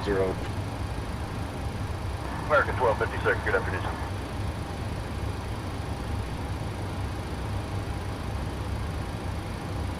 Memphis Center, Delta 7300, at flight level 300.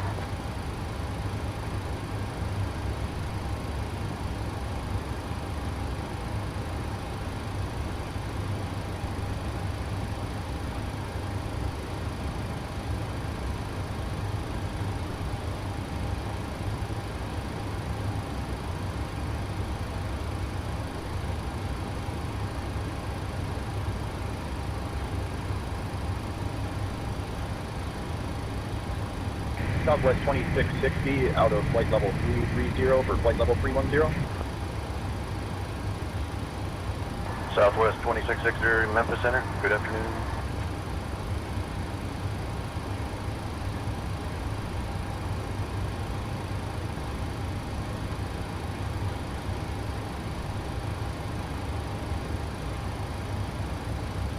Delta 073, contact Memphis Center on 124.9 or 25. Contacting Memphis Center on 124.9 or 25. Delta 073.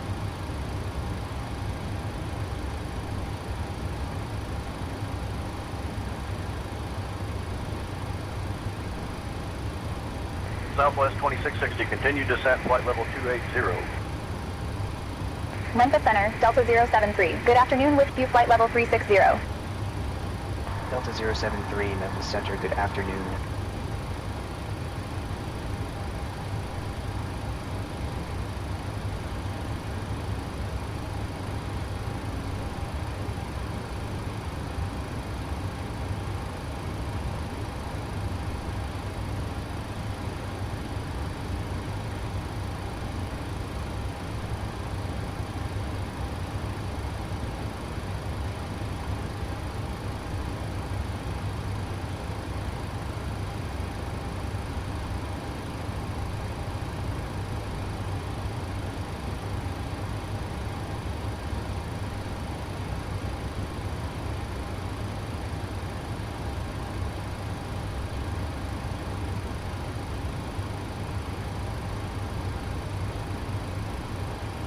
Memphis Center, Delta 1960, flight level 330.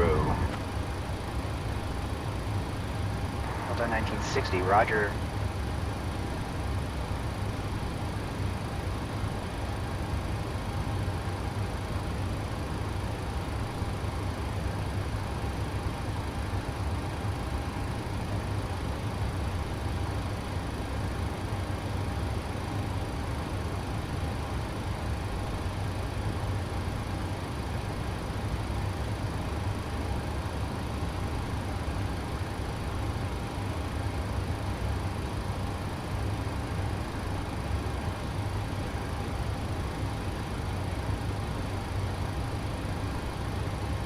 Moxie 121, continue to descend flight level 310. Ascending to flight level 310, Moxie 121.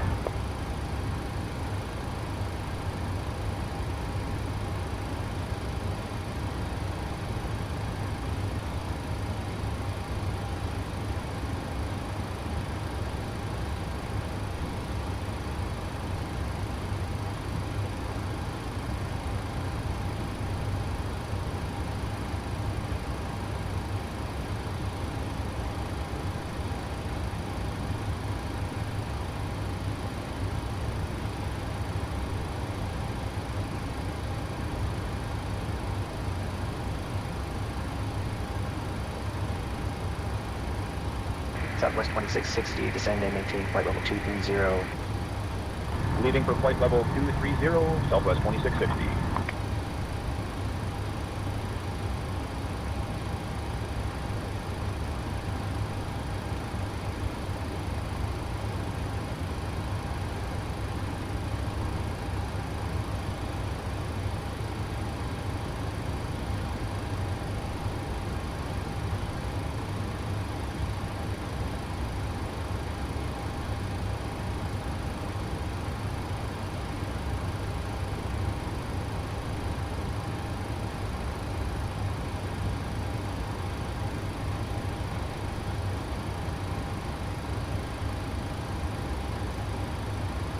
Southwest 2660, continue descent, flight level 210.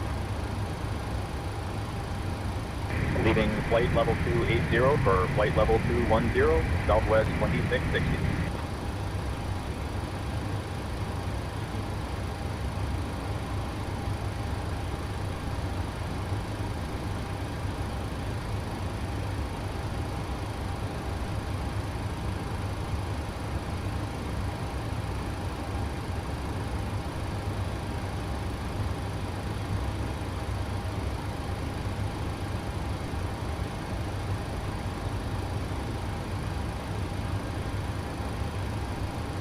Southwest 2544, climb and maintain flight level 430.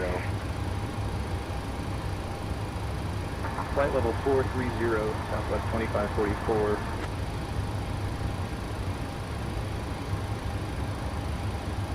Memphis Center, Southwest 2544, at flight level 390. Southwest 2544, good afternoon, sir.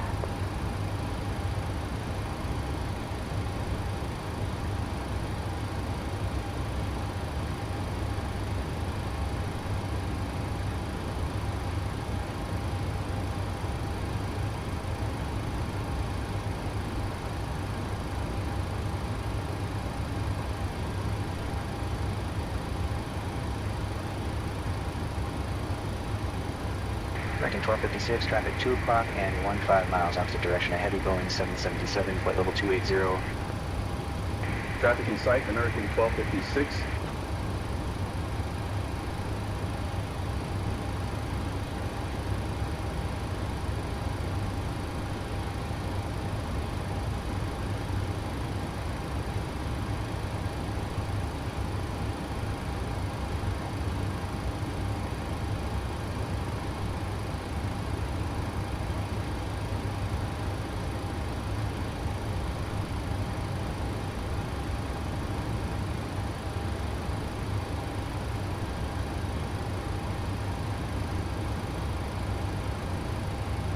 American 1728, flight level 310.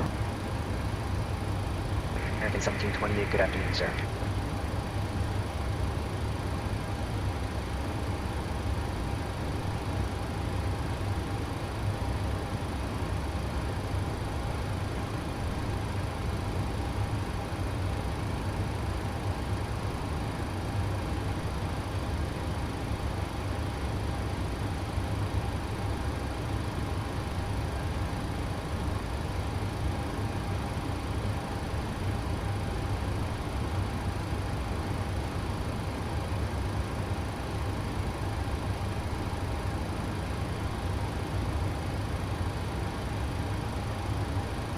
Memphis Center, Costera 979, out of flight level 380 for flight level 400. Costera 979, roger, good afternoon.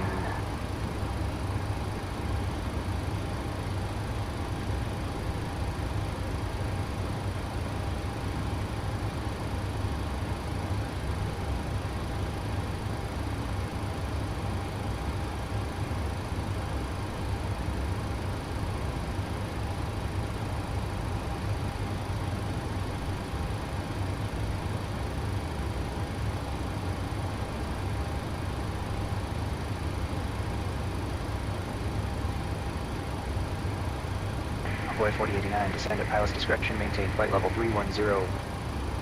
Flight level 310, Envoy 4089.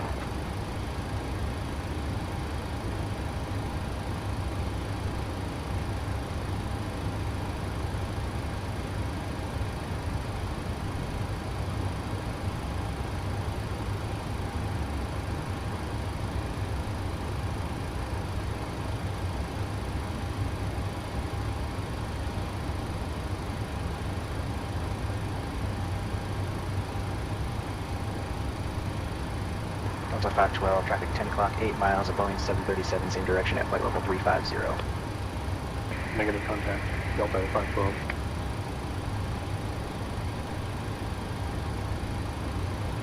Delta 073, contact Fort Worth Center on 132.275. Contacting Fort Worth Center on 132.275. Delta 073.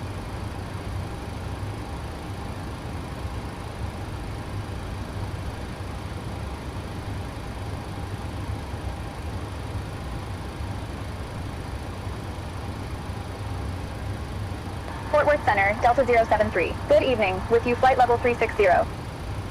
Delta 073, Fort Worth Center, good evening.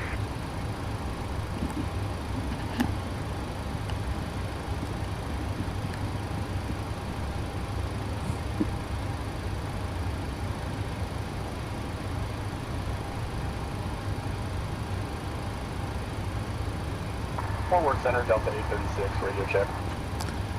Okay, I'm back in the cockpit. I thought I'd come back a little bit early and get things sorted out. I'm just going to go and watch the speed brake. There it goes. And the flaps have gone as well, look. How amazing is that?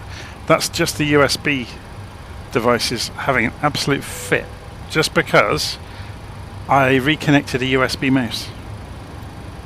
So is the autopilot still operating? Yes, it is. And I'm going to pull the sound and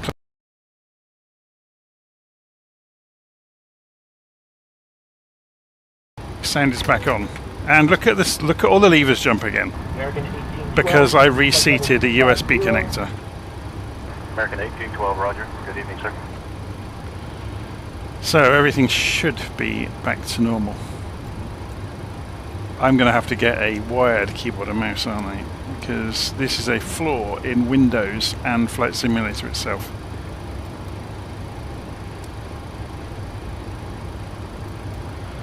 Okay, so we're about 100 miles, 120 miles from top of descent. Let's go and, seeing as we have some time, we can spend that time productively. So there's the route down into Dallas-Fort Worth. We're about to come into the start at Yayan. So we can see that here. It is the next waypoint. American 1728, climb and maintain flight level 240, report level. So 28 miles to flight level Yayan. 240, American 1728. There's a couple of aeroplanes ahead of us. There's weight, there's the top of descent, as predicted by Little Nav Map. So let's bring the heading bug around to the direction we're actually going.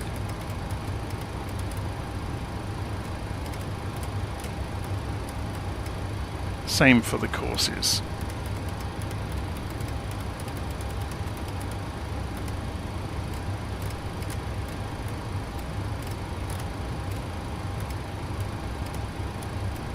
Fort Worth Center, American 1501, flight level 320. American 1501, roger. Good evening.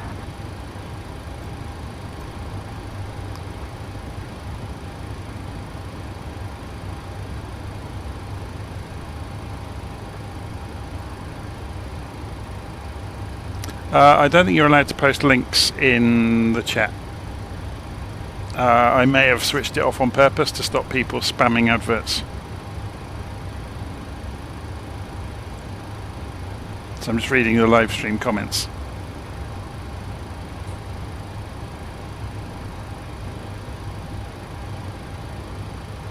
So Plasman has arrived and said, first time catching one of these, and they come in on a break. It's always the way, isn't it? American 2513, roger. Let's have a look outside, see how the airplane's doing.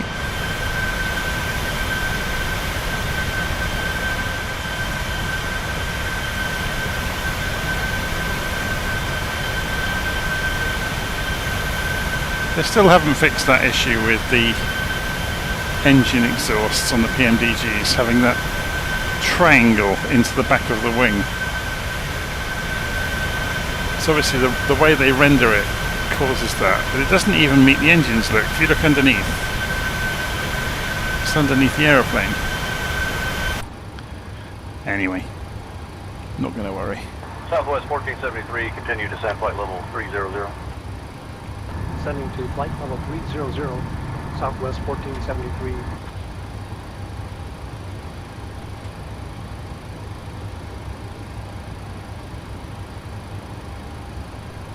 American 1728, right smooth at flight level 230. American 1728, roger. We have other reports of smooth air above flight level 230.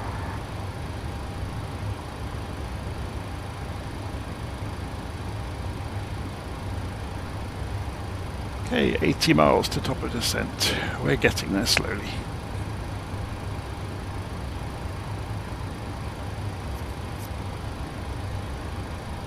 Envoy 3743, continue climb, flight level 240. I'll take over radio comms now, so... Hi Amanda, I'll take over radio communications again now. Oh, I just broadcast that to air traffic control. Delta 073, roger, radio communications transferred. That's funny. Hi Amanda, I'll take over radio communications again now. That's funny. Have you ever Jonathan, heard... you're back on the radios. Let me know if you need anything else. So anybody in the live stream chat, have you ever heard any of these occurrences in the real world where the captains have broadcast a message to the cabin to the local area? They're quite common that it happens. But it always makes me smile because other pilots in the airspace around them will usually respond. Leaving flight level 290 for flight level 320. Envoy 3743.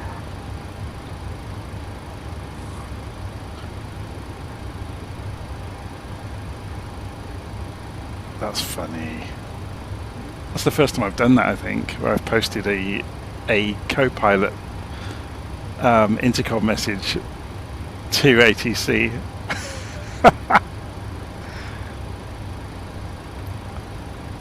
If you search on YouTube, you can find several instances of it happening in the real world.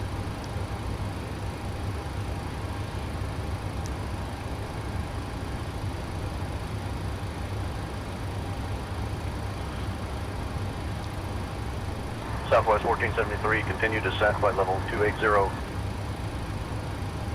Leaving for flight level 280, Southwest 1473.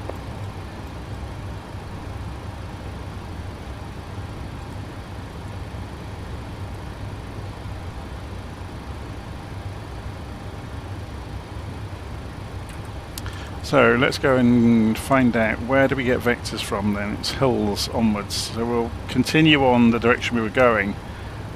That's 6,000 feet at that point. We could go and get the nav radios tuned in, couldn't we? Ready for ILS 111.9.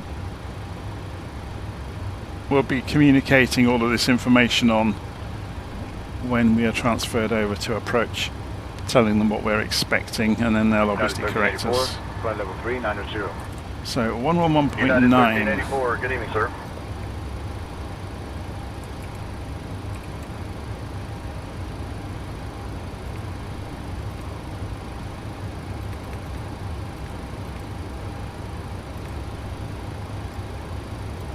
It's interesting, this supports the new GLS system.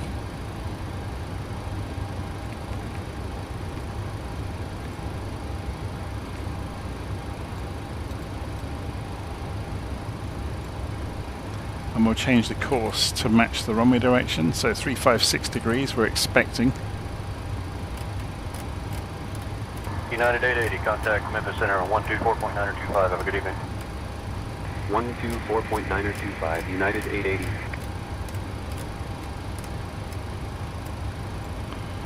So both are ready to go.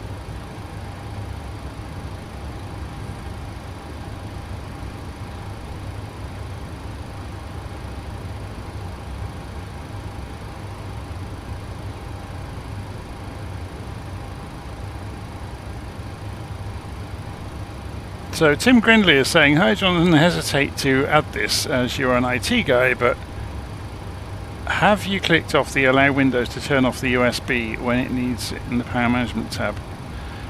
That's a good question, and that will not be the case because American 1865, forward center, good afternoon. It's got other devices connected on it which won't have gone to sleep.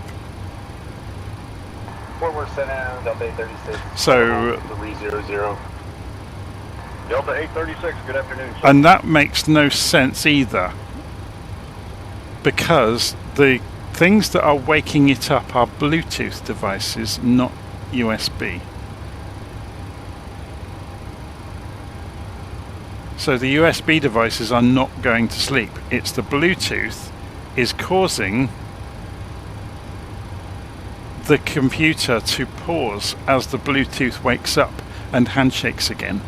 So the Bluetooth keyboard and mouse are falling asleep, and then when they handshake with the PC again when they wake up, they pause the simulator and cause the wired devices, the USB devices, to reset. It's very, very strange. So yeah, if I was to go quiet for a while, my throttle quadrant would still work perfectly. But if the Bluetooth wakes up, or a device wakes up that's gone to sleep on the Bluetooth, that will cause the USB devices to reset.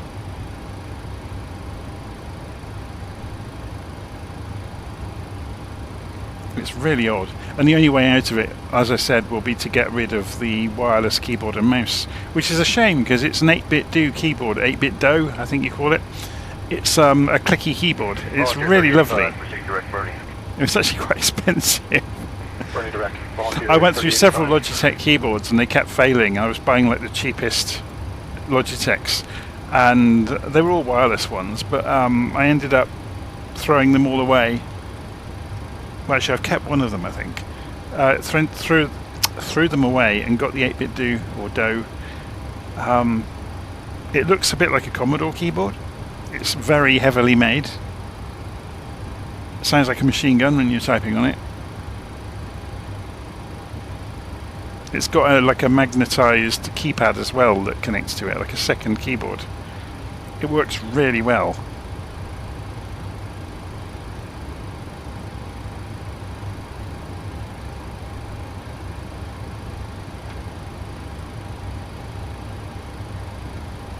American 2960, climb and maintain flight level 360, report level. Out of flight level 350 for flight level 360, American 2960.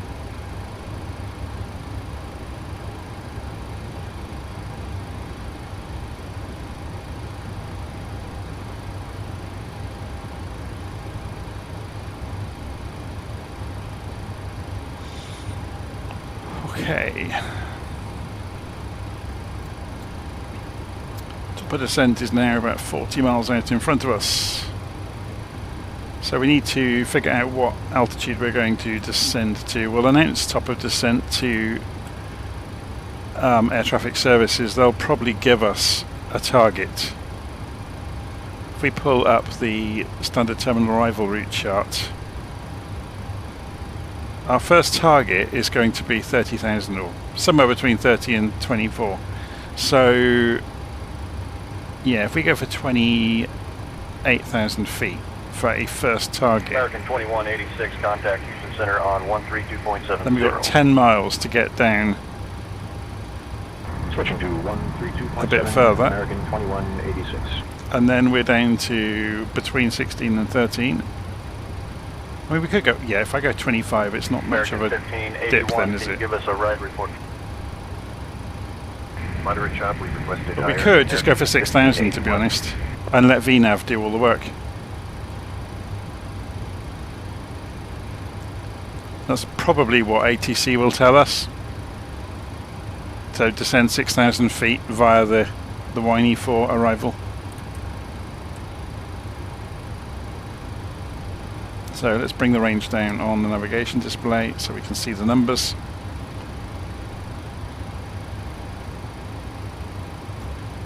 Fort Worth Center, Blue Streak 5510, flight level 180, climbing flight level 200.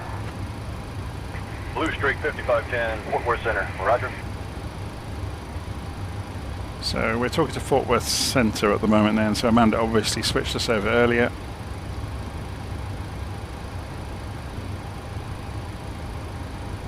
So just looking at Tim's comment there about the Bluetooth USB dongle, that's what's on the PC at the moment. Actually no, it's got Bluetooth on the motherboard, and it's using there's a great big aerial on the back of the PC which gives it good range, and it's a combined aerial, does Wi-Fi and Bluetooth. American 844 climbing flight level 300 for flight level 330. As long as I keep the keyboard and mouse awake now, we won't have the issue.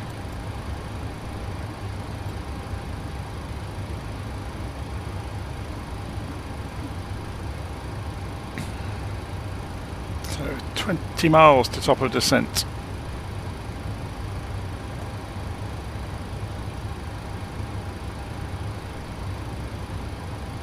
Then we make our way down into Dallas-Fort Worth. How are we doing on fuel? So if we go and look in here, should we do a wind request again? Get the updated weather. Fort Worth Center, Blue Streak 5490 out of flight level 240 climbing. Blue Streak 5490, roger.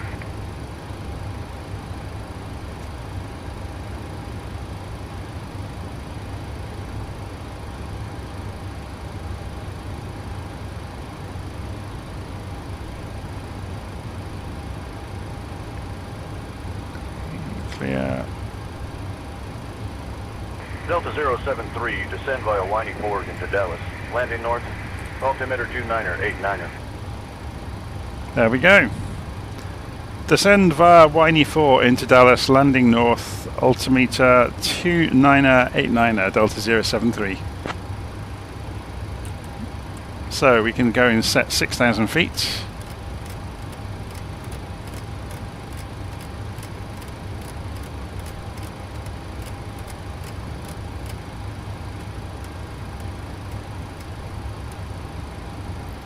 And then we can just go and toggle VNAV, I guess. We can do the intervention, can't we? 448, contact Memphis Center 124.925. 124.925. That's the other way of doing it. You can either toggle the VNAV or you can just go and press Alt, I can't even speak now. Altimeter intervention, or altitude intervention. Ladies and gentlemen, we have left our cruising altitude. I left the our approach to Dallas-Fort Worth International Airport. seatbelt signs on Please return auto. to your seats, stow your tray tables, and So this will give us the use of lavatories required is no longer permitted navigation and actual Thank you navigation for your performance. cooperation. So we're going below the profile because we've gone early.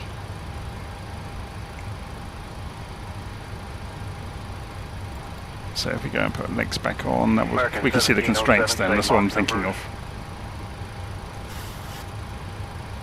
Mach 0.78 on the speed, American 1707.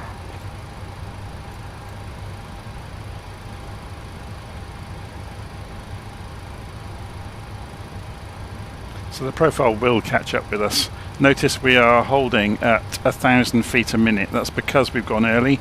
So VNAV will do that. So then eventually we'll catch up with the true descent profile and the marker will move back into the middle, and then suddenly the descent rate will drop off a cliff. Well, that's the plan anyway.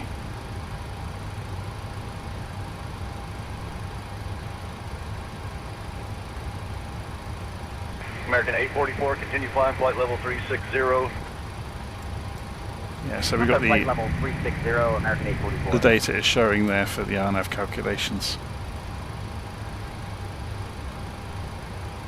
Headwind 18 knots. So that, I wonder if that carries down to the ground. Let's go and have a look in little nav map at Fort Worth. If we hover over it with the mouse, it will tell us what wind's happening. Variable 5 knots is hardly a breath of wind on the ground then. That's fine. We're expecting runway 36 left. So that's the very far left runway. Contact Fort Worth Center on 120.475. Contacting Fort Worth Center 120.475 Delta 073. Good day. So 120.475. Let's just make sure we've got the right frequency before we talk to them. There we go. And we're going to refer to this. Fort Worth Center, Delta 073 with you, descending on the Winey 4 arrival into Fort Worth, expecting the ILS runway 36 left approach. Delta 073, Fort Worth Center, good evening.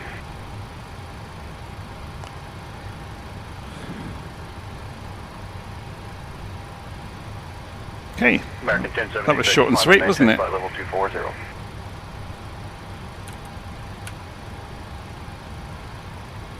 So as you can see now, look, we are descending faster. The profile has caught up with us. Southwest 152, contact Kansas City Center on 132.825, so long. There's a couple of airplanes nearby, but they're nowhere near. This is the warning area around us, look. So there's a couple of mile dotted line around you, and that's when the alarms go off if airplanes come within that area. If you decrease the range, you can see it better. Yeah, so it's about a 3 or 4 mile range, radius, sorry. Something that's quite nice about the Boeings is you can do fixes on them easily, so you can draw radius rings, things like that. So if you go to fix, and we put in the Fort Worth code, so KDFW,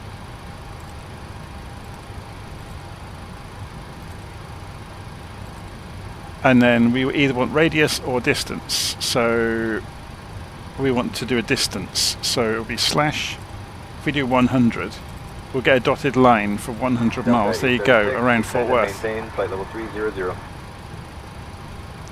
If you wanted to do a radius and, so say the runway direction, you could obviously do the reciprocal. So, we can't see it on there, can we? If we show it on little nav map, because we'd have to just turn the chart off to see it, but we can see it here. If we wanted the opposite direction of the runway, we could have 177, yeah? So if we put in 177 and 100,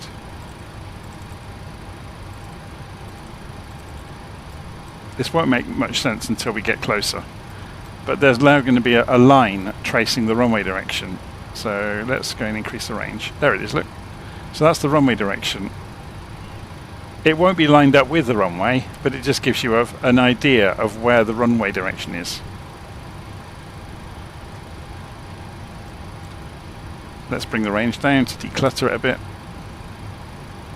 So we've now got the constraints showing up, so VNAV will be navigating us down through the constraints for us. 132.425, Skyless 5335. Let's go and put this back on the legs page, so we get to see the constraints as well at each waypoint.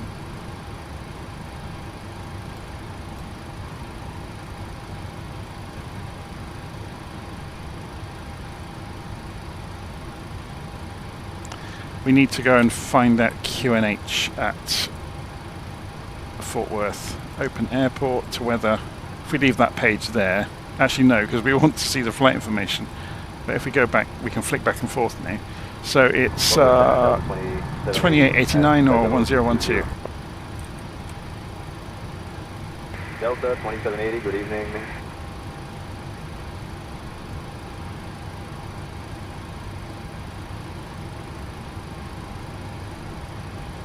FedEx 53, climb and maintain flight level 360, report level. So does VNAV automatically switch to approach mode? No. Level 360, FedEx 53. It will get you to a target altitude and follow the constraints of the route to get to that target altitude. That's all VNAV will do. So once you get, you need to be below the glide slope when you come into it. So you can turn on it, you get below the glide slope, flying level in the general direction of the runway, and then you press approach, and it will begin descending when it crosses through the glide slope from below. If you're above the glide slope, it won't do it. But to be honest, I very rarely use approach mode, I just fly it in myself.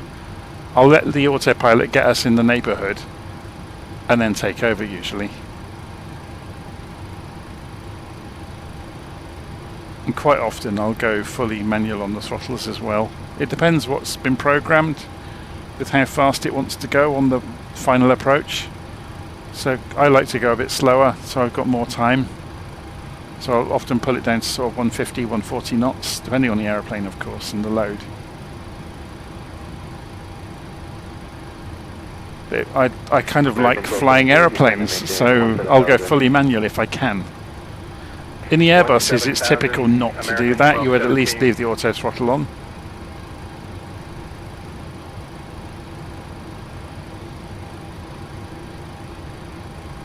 So yeah, you can program the VNav to get you into the appropriate place to go and engage approach mode, yes.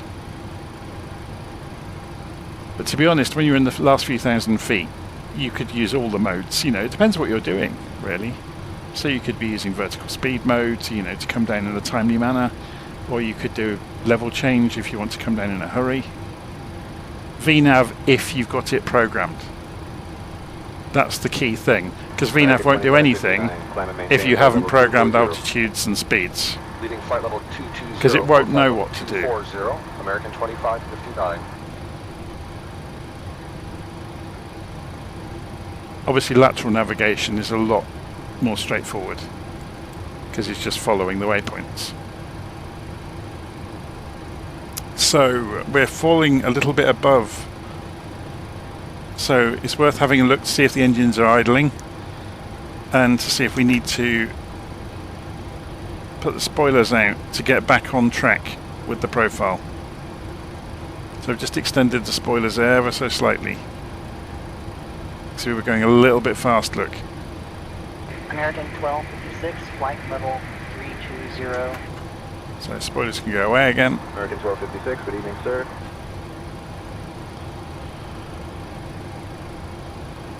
And we'll just keep an eye on that indicated airspeed and that profile to see if the aeroplane can keep up with the profile or not.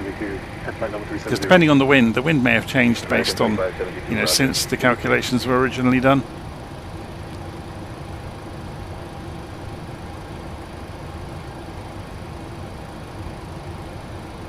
So in this case, we are going to have vectors to get over towards the approach. So we will be going to heading select mode anyway.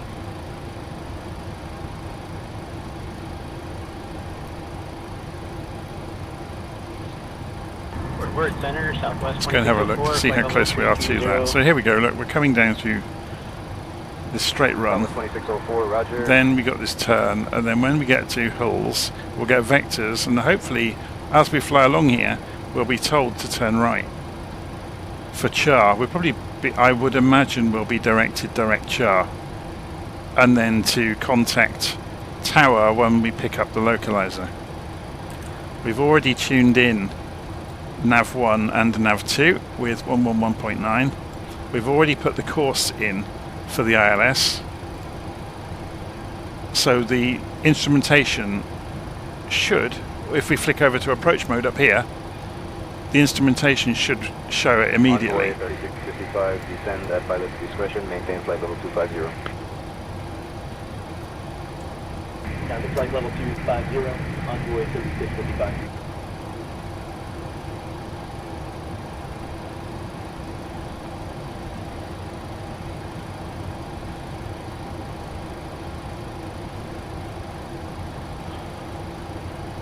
So there's somebody saying that my guides helped somebody fly the A320. Oh, you're welcome. That's why I did them.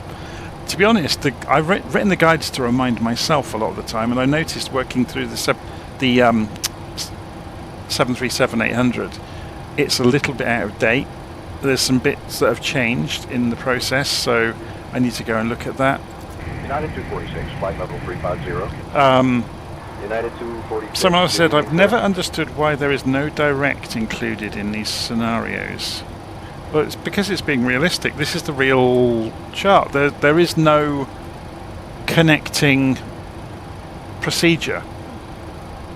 You know, they get you to there, and then the controller will bring you in. It's a busy airport. It's super, you know, look how many runways there are. So they get you into the neighborhood, and then it's down to the skill of the controllers to marshal you onto an approach.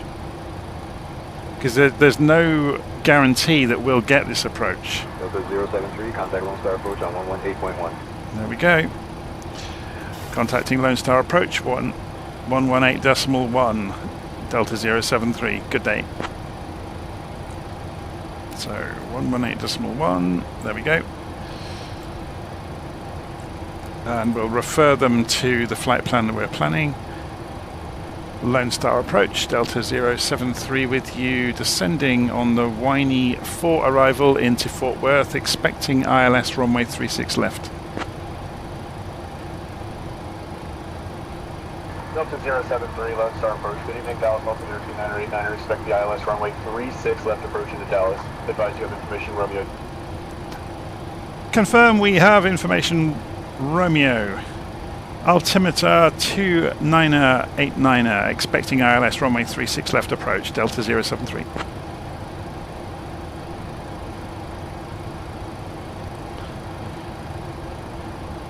Transition level. So we're being told we've come down to 18,000 feet by the co-pilot. She's just shouting at us, which is quite funny. So we'll go and, oh, that does both. So we need to go over and check what it was. So at the moment, they just told us, didn't they? 2989.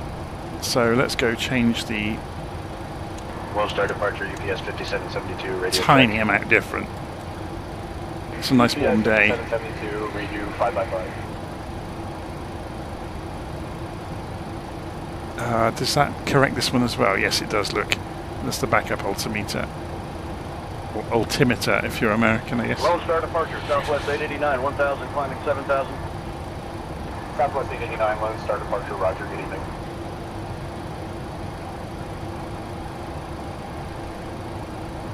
Lone Star approach, Southwest 791, flight level 180.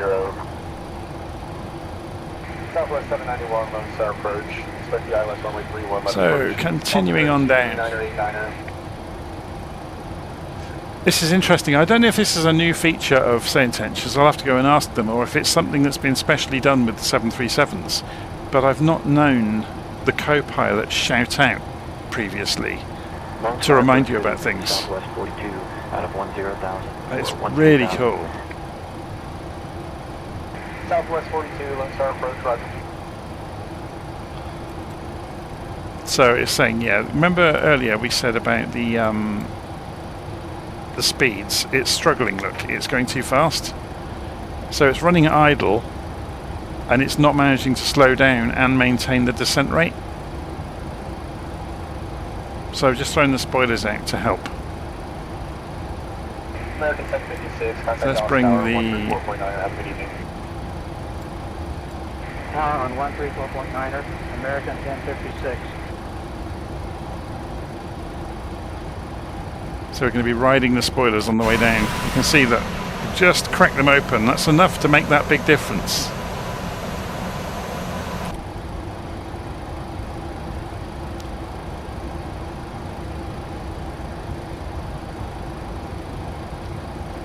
Do I know why altimeters aren't automated? Yes. The aeroplane has no way of knowing without some sort of clever digital handshake with the ground of what the altimeter is at the ground. UPS 5772, the place you're going. That would require communication with the aeroplane for the ground station to tell the aeroplane what their current barometric pressure is, because the altimeter works by reading air pressure. Yeah? So it can't automate because it doesn't know what it should be set to. Because I've talked about this before on flights. This is kind of a book learning subject. It's a bit nerdy and boring, but the reason you have standard barometric pressure at altitude is because at altitude you are interested in where you are relative to other aeroplanes. Yeah, so you don't hit each other. So when Air Traffic Services says that I'm at 28,000 feet and someone else is at 29,000 feet, they can be confident that we really are 1,000 feet apart. If we didn't have standard barometric pressure, we could both be 500 feet out and hit each other. When you are below the transition altitude, you are more interested in where the ground is relative to you. So that's why you are tuning your altimeter to the accurate reading for where you are going when you descend back down through the transition level. Sorry, through the transition altitude. So we're just about to come down through 10,000 feet.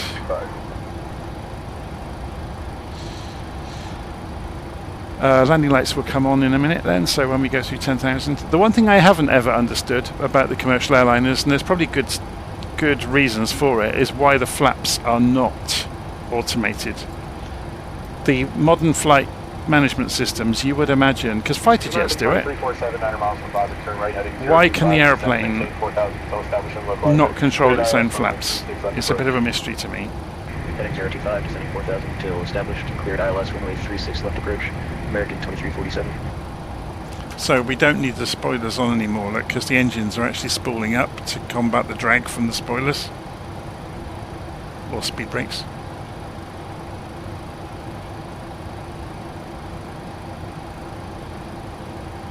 Yeah, you can see the engine coming back to idle again, and it's just hit idle.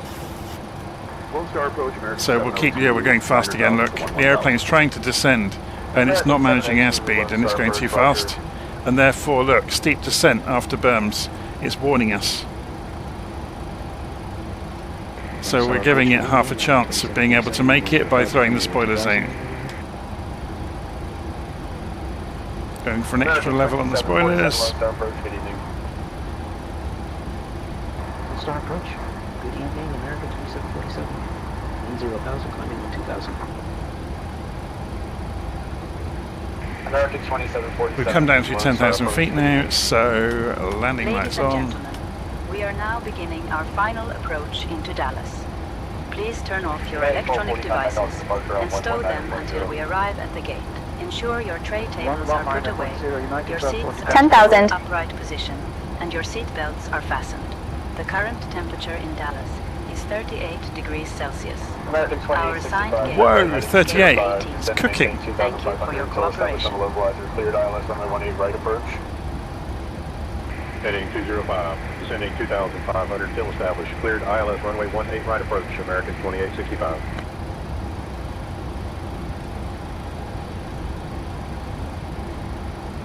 Lone Star departure, American 1100, radio check.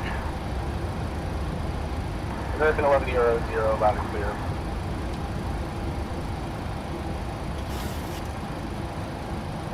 American 2347, contact Dallas Tower on 134.9, have a good evening. Okay, let's go and have a look. We're about to come through holes in a moment. So this is after holes, that's vectors. So the rest of our plan is over here somewhere. Good evening, Southwest 998, leaving We 1,000. zoom out, look, there it is, look. So once we go past there, we're looking for vectors to get over there. So when we pass holes, I'll ask. See, there's other airplanes showing up. Good evening, American 1100, 10,000 for 12,000. American 1100, Lone Star approach, roger, good evening. So once we get a little bit closer, unless they dive in and give us our vectors, I will ask for the what are we asking for though? We're asking for the ILS runway 36 left. Envoy 3468, 8 miles from Bravo, turn left heading 325. Descend and maintain 4,000 until established on the localizer. Cleared ILS runway 36 left approach. Heading 325, descending 4,000. See that someone else has just been given vectors. 36 left approach, Envoy 3468. So let's bring the heading round to the direction we're going, Descend and maintain 3,000. because we'll need to change it in a moment. 36 left approach. There we go, that's us. Proceed direct char, descend and maintain 3,000 feet, cleared for the ILS runway 36 left approach, Delta 073. So we need to go direct char, which is there. So to do that on a Boeing, we just select char and then pull it up to the top of the chart and press execute. American 48 contact Austin departure, and it does it. 9.0. And then we can set 3,000 feet. 9.0, American 48. And now we are beyond the realms of the flight computer now, but we could do this. And yeah, it's working out, look, it's got the numbers to get down for. Heading 025, descending 4,500 till established, cleared ILS runway 36 So left, altitude approach. intervention, it means basically go there. get there somehow. So let's bring the heading bug around to the direction we're going, just so we don't have any surprises. So we are now on an intercept angle with the localizer at chars. So we should see, we're still a little way out though. So we're just coming across, look, towards that chart. So if we open this chart now, we're on our way towards Char. 119.0 for United 1609. And we this says we need to be 3,000 feet, look at Char, on the way into it. And then step climbing, or step descending down, I should say. 119.0, American 2810. So we've got good range over here on the co-pilot display. I'm just thinking in terms of switching us over when we get to Char to the approach mode on here, so we'll see the data. Southwest 998, Lone Star approach, good evening. So Char is how many miles out? Doesn't say, does it? We can estimate it on the nav map easily.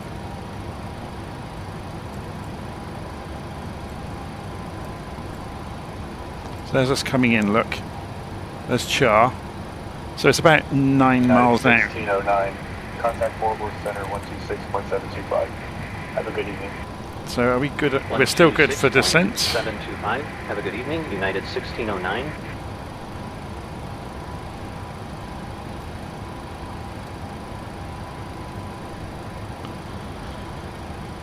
So we need to start getting the speed off soon. And you can see there's the airport coming.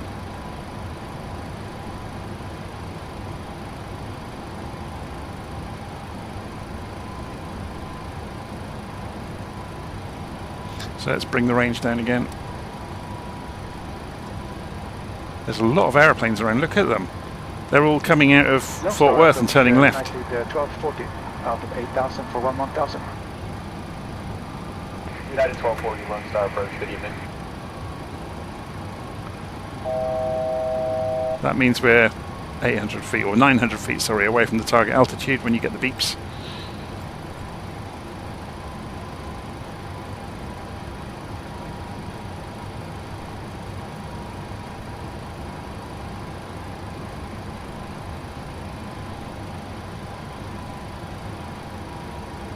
Three and a half thousand feet, descending for 3. We're nearly there. And there you go, the aeroplane's trying to slow down, so we're going to go and help it with the spoilers. We can also start to put the flaps out, Lone Star approach, American which will give us more drag. Passing 6,000, climbing 9,000. American 3006, Lone Star approach, good evening. So I've gone full spoiler. The airplane's trying to descend. Oh, it stopped descending now, that's good. So we've got time to scrub the speed off, so more flaps. Oh, it's a bit gusty, look. The wind is going up and down. You can see the number just suddenly climbed.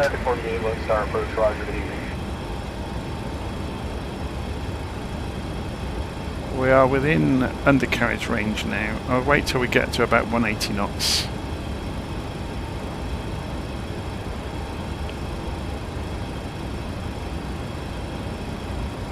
Okay.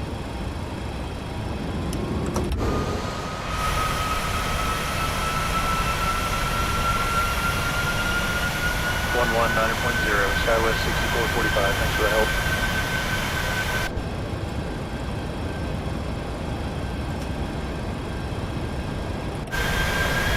Why are these not all on? I didn't have them switched on, did I? Not properly. That's my own fault for not remembering it's a two-level switch. Traffic.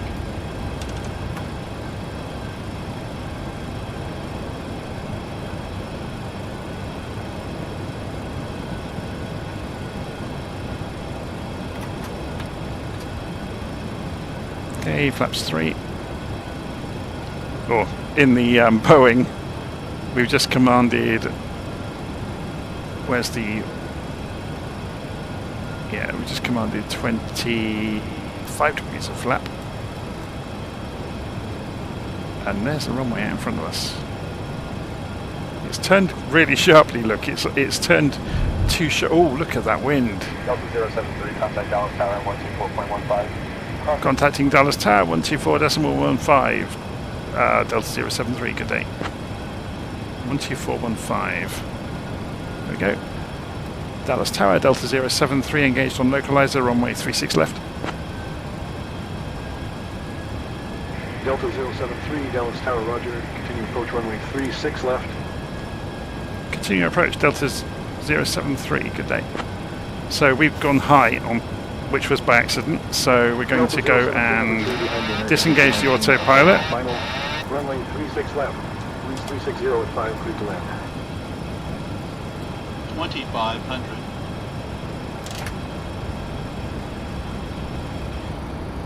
That's me being too slow at doing things and not realizing we should have been descending already. Saturation, as I've talked about before, is deadly.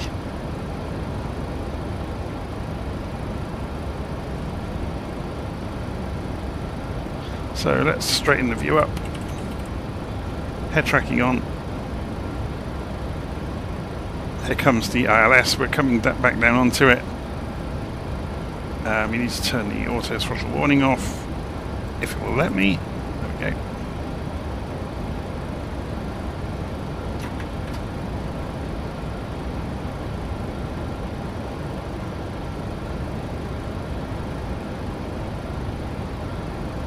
Right on the limit of the flaps. I'm trying to get as much drag in as I can to get us back onto the glide slope.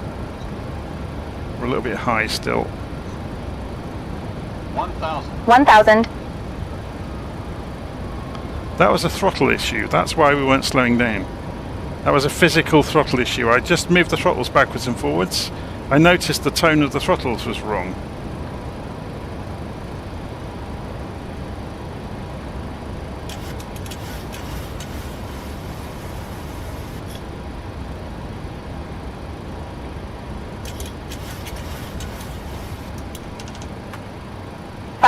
Stable. American 2572, contact departure, good day. Now I've gone below the glide slope. I'm not doing a very good job of this today. Like I said, I haven't flown the 737 for about 18 months. Getting dangerously slow. We're getting it back though.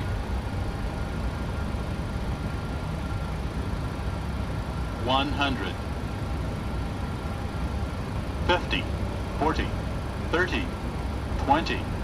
10.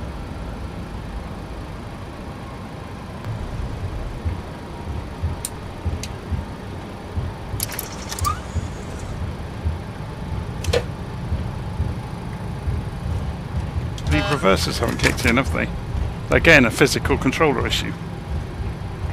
60 knots. 3, contact ground on 121.65. Contacting ground 121.65 at Delta 073. That was unintentionally a little bit scruffy. So which direction are we going to be going? Probably turning right, aren't we, to get to the air? Ladies and gentlemen, welcome to Dallas-Fort Worth International Airport. Did you know that Dallas is home to the largest urban arts district in the United States? Thank you for flying with Delta Airlines today. Please remain seated with your seat belts fastened until we come to a complete stop at the gate. Yeah, a bit of a scruffy landing, but again, like I said, 18 months since I've flown one of these, so I'll take it. We need to go to ground, don't we? Let's pull up the airport chart first. Cleared for takeoff. Clear takeoff, 35 left, American 1408. Oh, we appear to be on somewhere where there's an access road, but I'm on a part of the airfield that isn't marked. Ground Delta 073 requesting a taxi to the gates, please.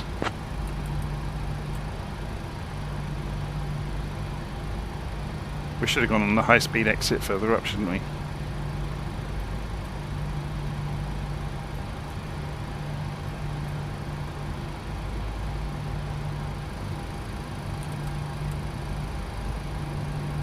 On the right frequency.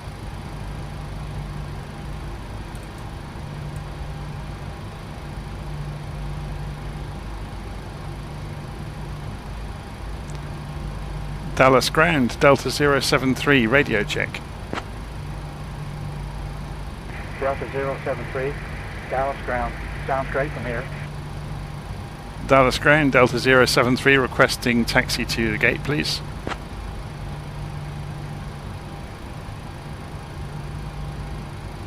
Delta 073, taxi to gate D18 via Echo 5, Echo Alpha Kilo, spot 49er.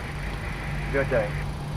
Taxi to gate Echo 18 via Echo 5, Echo Alpha Kilo, spot 49. So gate via Echo 5, so Delta Echo, so there's Echo. As we're here, we're going to do our usual trick. I don't know if anyone else has ever seen me do this recently. We're going to ask Amanda to go and get the parking gate diagram. Hi Amanda, can you get the parking gate diagram for Dallas-Fort Worth, please? Got it. Here's the chart. There's E. We want 1.8. It's on the outside of the curve then. And let's pin that so we can have another look at it in a minute. Delta 2971, let's push and start. See, in the real world, the crew, there's two of them. So one of them can be figuring this out while the other drives the aeroplane. But I don't want to, so we've got to go on the back of here basically. So he told us to go via Echo 5. There's Echo 5.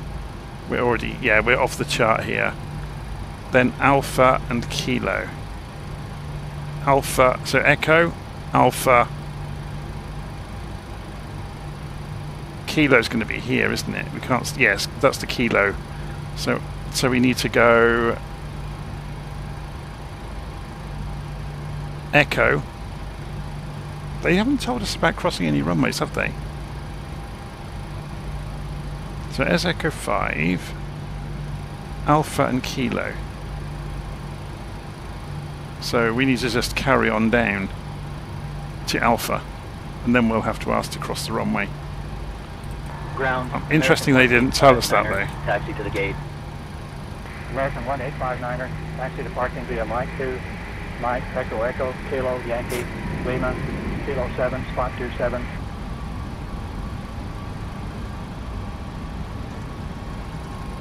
Mike 2, Mike Echo Kilo. There's no labels Lima Kilo 7 on the signage. The signage is all pointing the wrong way for us. Presuming we're on Echo here. We'll have a look in a moment. Ground, American 2519er, taxi to parking. Yeah, we are. American 2519er, taxi to parking via Echo 2, Echo Yankee, hold short of runway 18 left. Echo 2, Echo Yankee, hold short of runway 18 left, American 2519er. So it looks like Dallas-Fort Worth has a monorail. Like all good evil villains from Bond movies. What if they got a volcano as well? Pushback approved. Tail north. So we're coming down here. We want Alpha. American 1268. And then Kilo, which is way over here somewhere. So JK, I would imagine.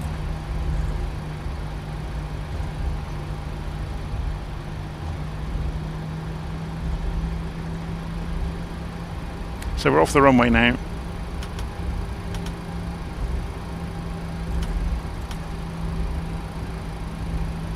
Ah, wrong switch. That was on, which is supposed to be on. Probably look like disco lights going down the taxiway with us flicking all the switches on and off. Mr. Butterfingers. The TARA can go off now. Just goes back to transponder.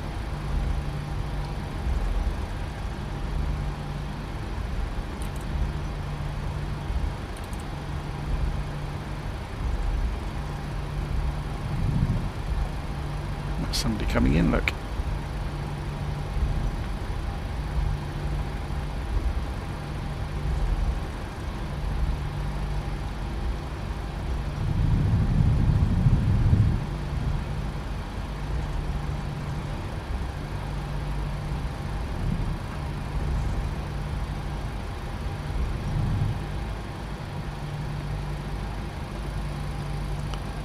Ground, Delta 073, requesting permission to cross runway 36 right.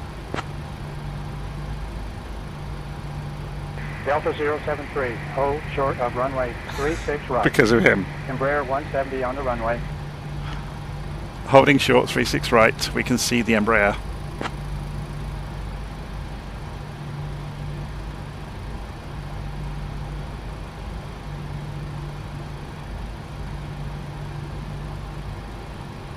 He was shifting, wasn't he?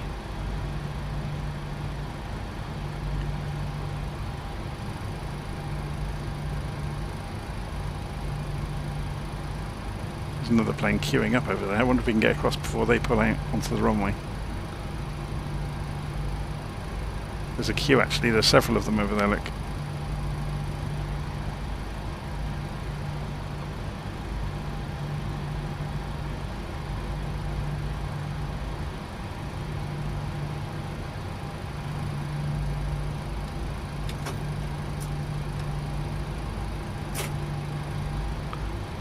American 1754, request push and start clearance.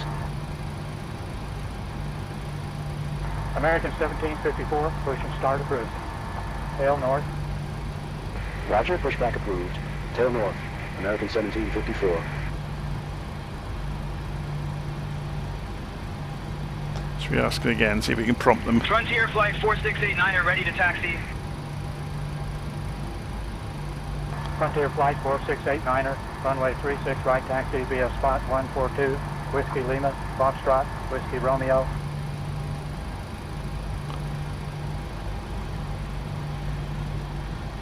Ground, Delta 073, still holding runway 36 right. Delta 073, hold short of runway 36 right, at 320 on the runway. He had a bit of a tone with me that time, didn't he? So who's pulling on to 36 right?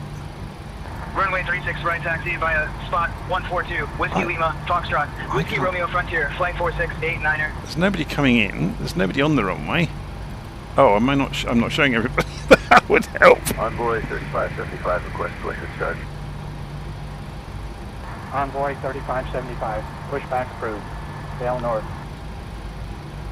Oh, come on. There's a queue over here as well. Tail north. Envoy 3575.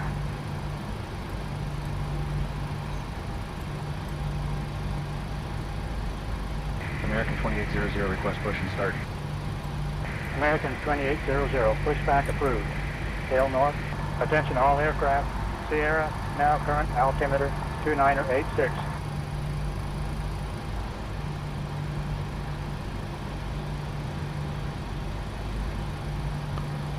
Let's trigger him again. Start. Tail north, American 2800. Ground, there are no aircraft on runway 36 right. Delta 073, requesting permission to cross 36 right.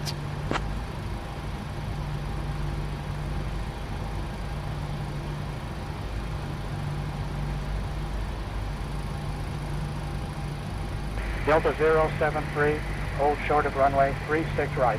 A 320 on the runway. No, there isn't. Ground, Delta 073, there is no aircraft on runway 36 right.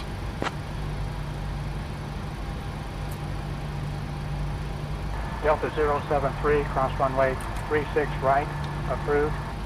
Crossing runway 36 right, Delta 073.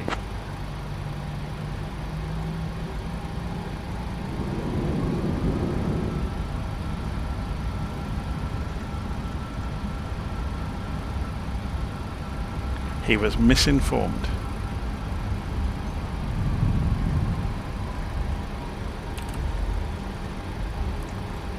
Approaching So, this is Echo, and we're on the back end of it, and we're looking for... 35, ready for push and start.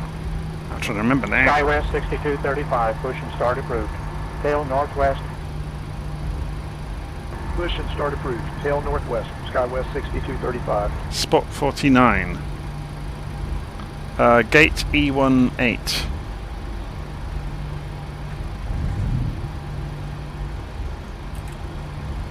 So we've got to go right the way across the airport, then go through Kilo, which is here. Cross runway 36 right. Crossed runway 36 right quite some time ago, Delta 073.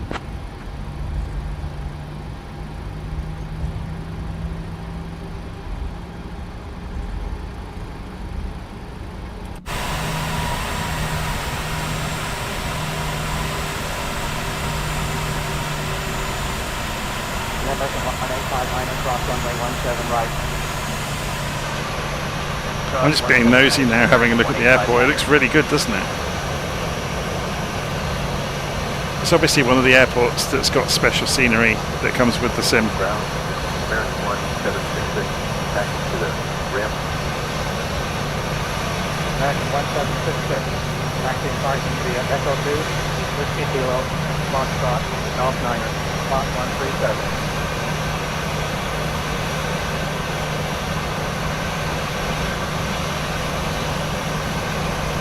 Echo 2, Whiskey Kilo, Foxtrot, Golf Niner, spot 127, American 1766.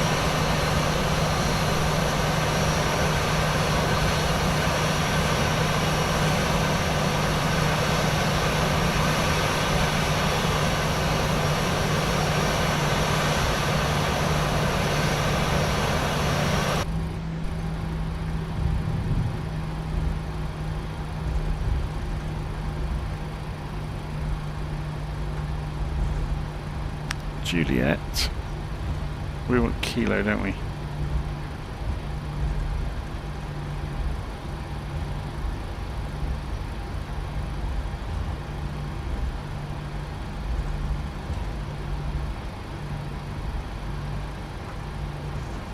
Yep. So run the back of here. American 2157, ready to be. American 2157, runway 35 left, taxi via spot 22, Echo Kilo, Lima, Echo Club. Runway 35 left, taxi via spot 22, Echo Kilo, Lima, Echo Quebec, American 2157.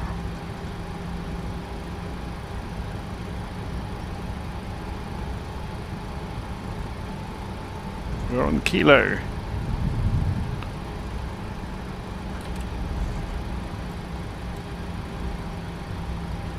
And it was, did I say Echo 18? Yes. So it's that one.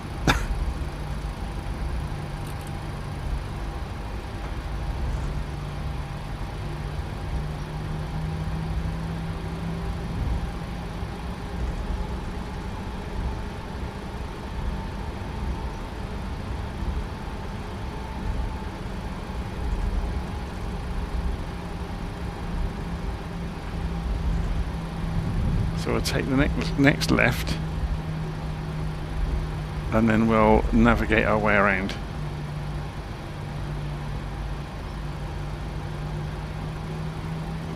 American 3308, give way to the company 737 on your left. We'll give way to the company 737, American 3308. I think it's this one here. Envoy 4172, request push and start clearance. Envoy 4172, cleared for push and start. Tail north. Echo 18, there we go. Cleared push and start, tail north. Envoy 4172.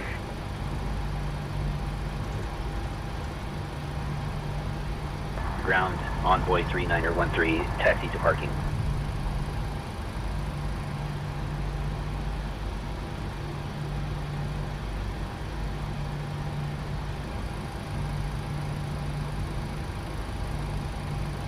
Envoy 3913. Parking brake on. Parking via Echo 2, Echo Whiskey Juliet, Golf, spot 106. What we'll do is go over to ground operations, set the chocks, and then request Echo ground 2, power. Echo Whiskey Juliet, Golf, spot 106. Wait for it to get Envoy connected. 3913.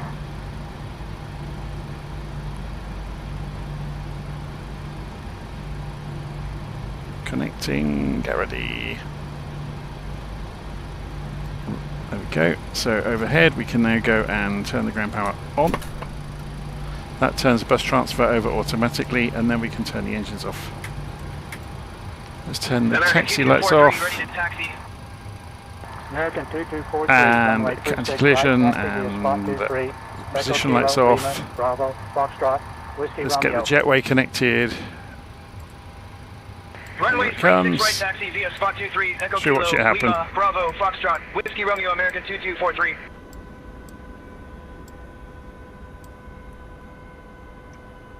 American 2508, ready to taxi. Will they open the door automatically?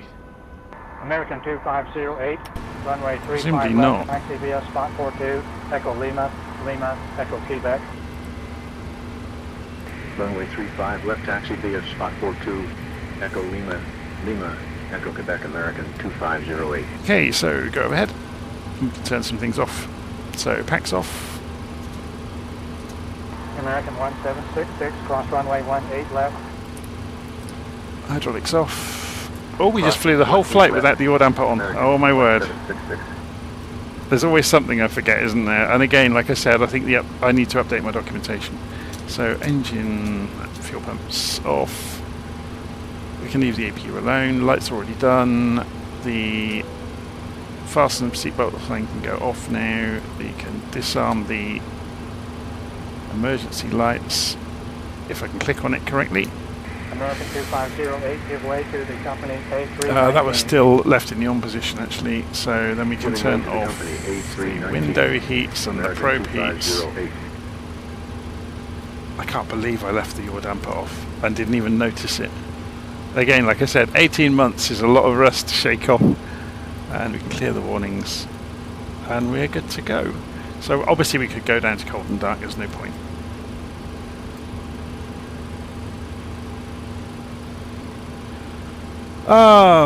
What free alternative is there to SayIntentions? There isn't one. Not that's any good. The closest relative to SayIntentions is called Beyond ATC, and it's okay, but it's much more scripted. SayIntentions is much more free and flexible, so you can have conversations. So, for example, I spoke to the co-pilot, I spoke to the cabin crew, I spoke to numerous controllers along the way. We even asked Amanda here, sat next to me, to talk to the controllers along the way. So while I stepped away in the middle of the flight, she did all of the handing over, between different controllers. So yeah, it's very, very clever.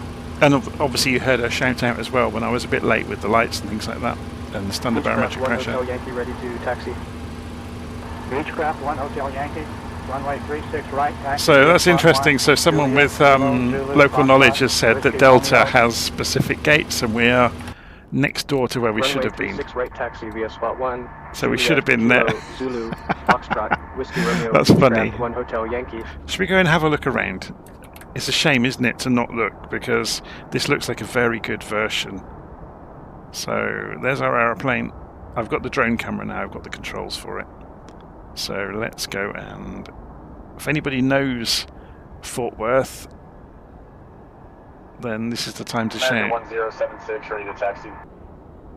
American 1076, runway 35 left, taxi via So spot this 23, is Echo, and there's Lima, Delta, Echo Quebec. Charlie, Bravo, and Alpha further up there. So there's Runway parking. 35 left, taxi via spot 23, It's a Echo runway. Kilo, Lima, Echo Presumably, Quebec, is this all car park 1076. then? If we zoom down here, yeah, there's obviously they haven't rendered cars in it because it would murder the processor. We're on FedEx 1136, taxi to the gate. So obviously building another one over here. Look. 1136, taxi to parking via Echo 2, Echo Yankee, hold short of runway 18 left. Echo 2, Echo Yankee, hold short of runway 18 left. FedEx So we've got some 1136. American Airlines planes over here, and oh, that one's got a slightly different livery Runway there. 39er 13, cross runway 18 left. Cross 18 left, Air envoy Cal. 39er 13.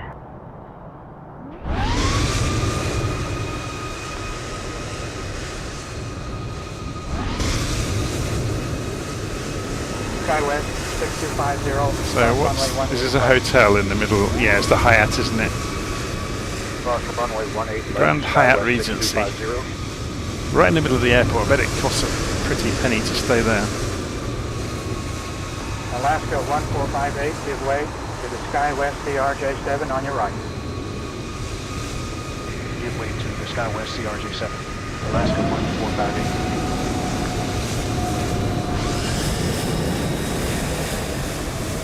So presumably this is ground control. And they haven't modelled the internals. Probably in the interests of saving frame rate. That's the main control tower over there, isn't it?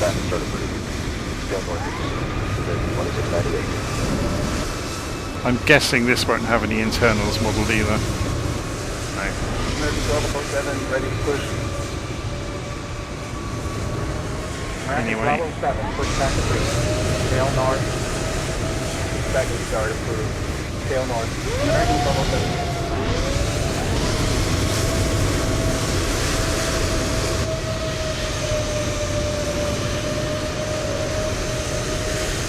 It's mad, isn't it? The scale of this airport. It's huge. So is that sunshades to stop the cars cooking in the car parks? 1602, runway 36 right, taxi via spot 44. Echo Lima, Bravo, Foxtrot, Whiskey Romeo. Runway 36 right, taxi via spot 44. Echo Lima, Bravo, Foxtrot, Whiskey Romeo, United 1602. You don't really appreciate it until you see it from altitude, do you? Look at all those aeroplanes. All aircraft be advised. Information Tango is now current. Altimeter 2987.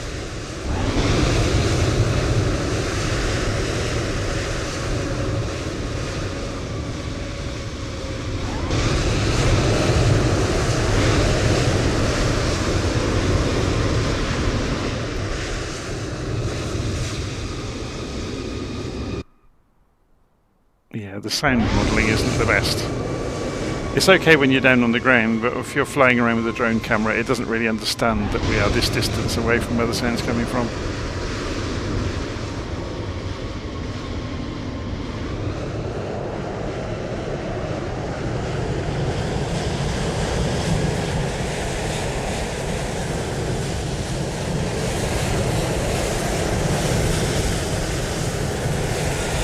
Find our aeroplane again, and then we'll end the live stream.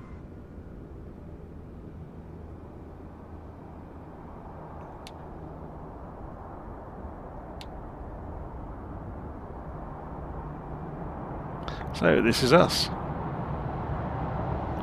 haven't actually shown inside the aeroplane, have I? Should we go in flying? American 1207 ready to taxi. American 1207. See if I can thread the needle here. Taxi via spot 22. Echo Kilo Lima, Echo Quebec. Can you imagine if you showed this simulator to somebody, say 20 years ago even? Quebec, American 1207. I mean, the level of detail is ridiculous, isn't it? American 269er 8 ready to taxi. I noticed they haven't put the airline on the brochures though. Any builds do that, don't they? Kilo, Echo Juliet, Lima, Echo Quebec. I'll probably get in trouble now from PMDG for dissing their aeroplane, comparing it to any builds.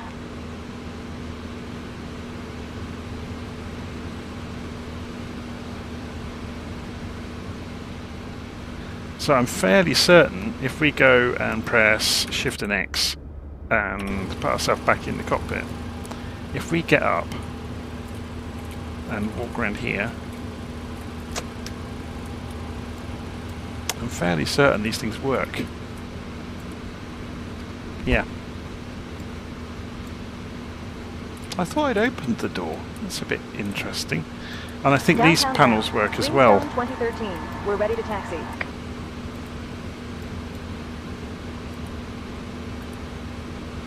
Oh, maybe they don't.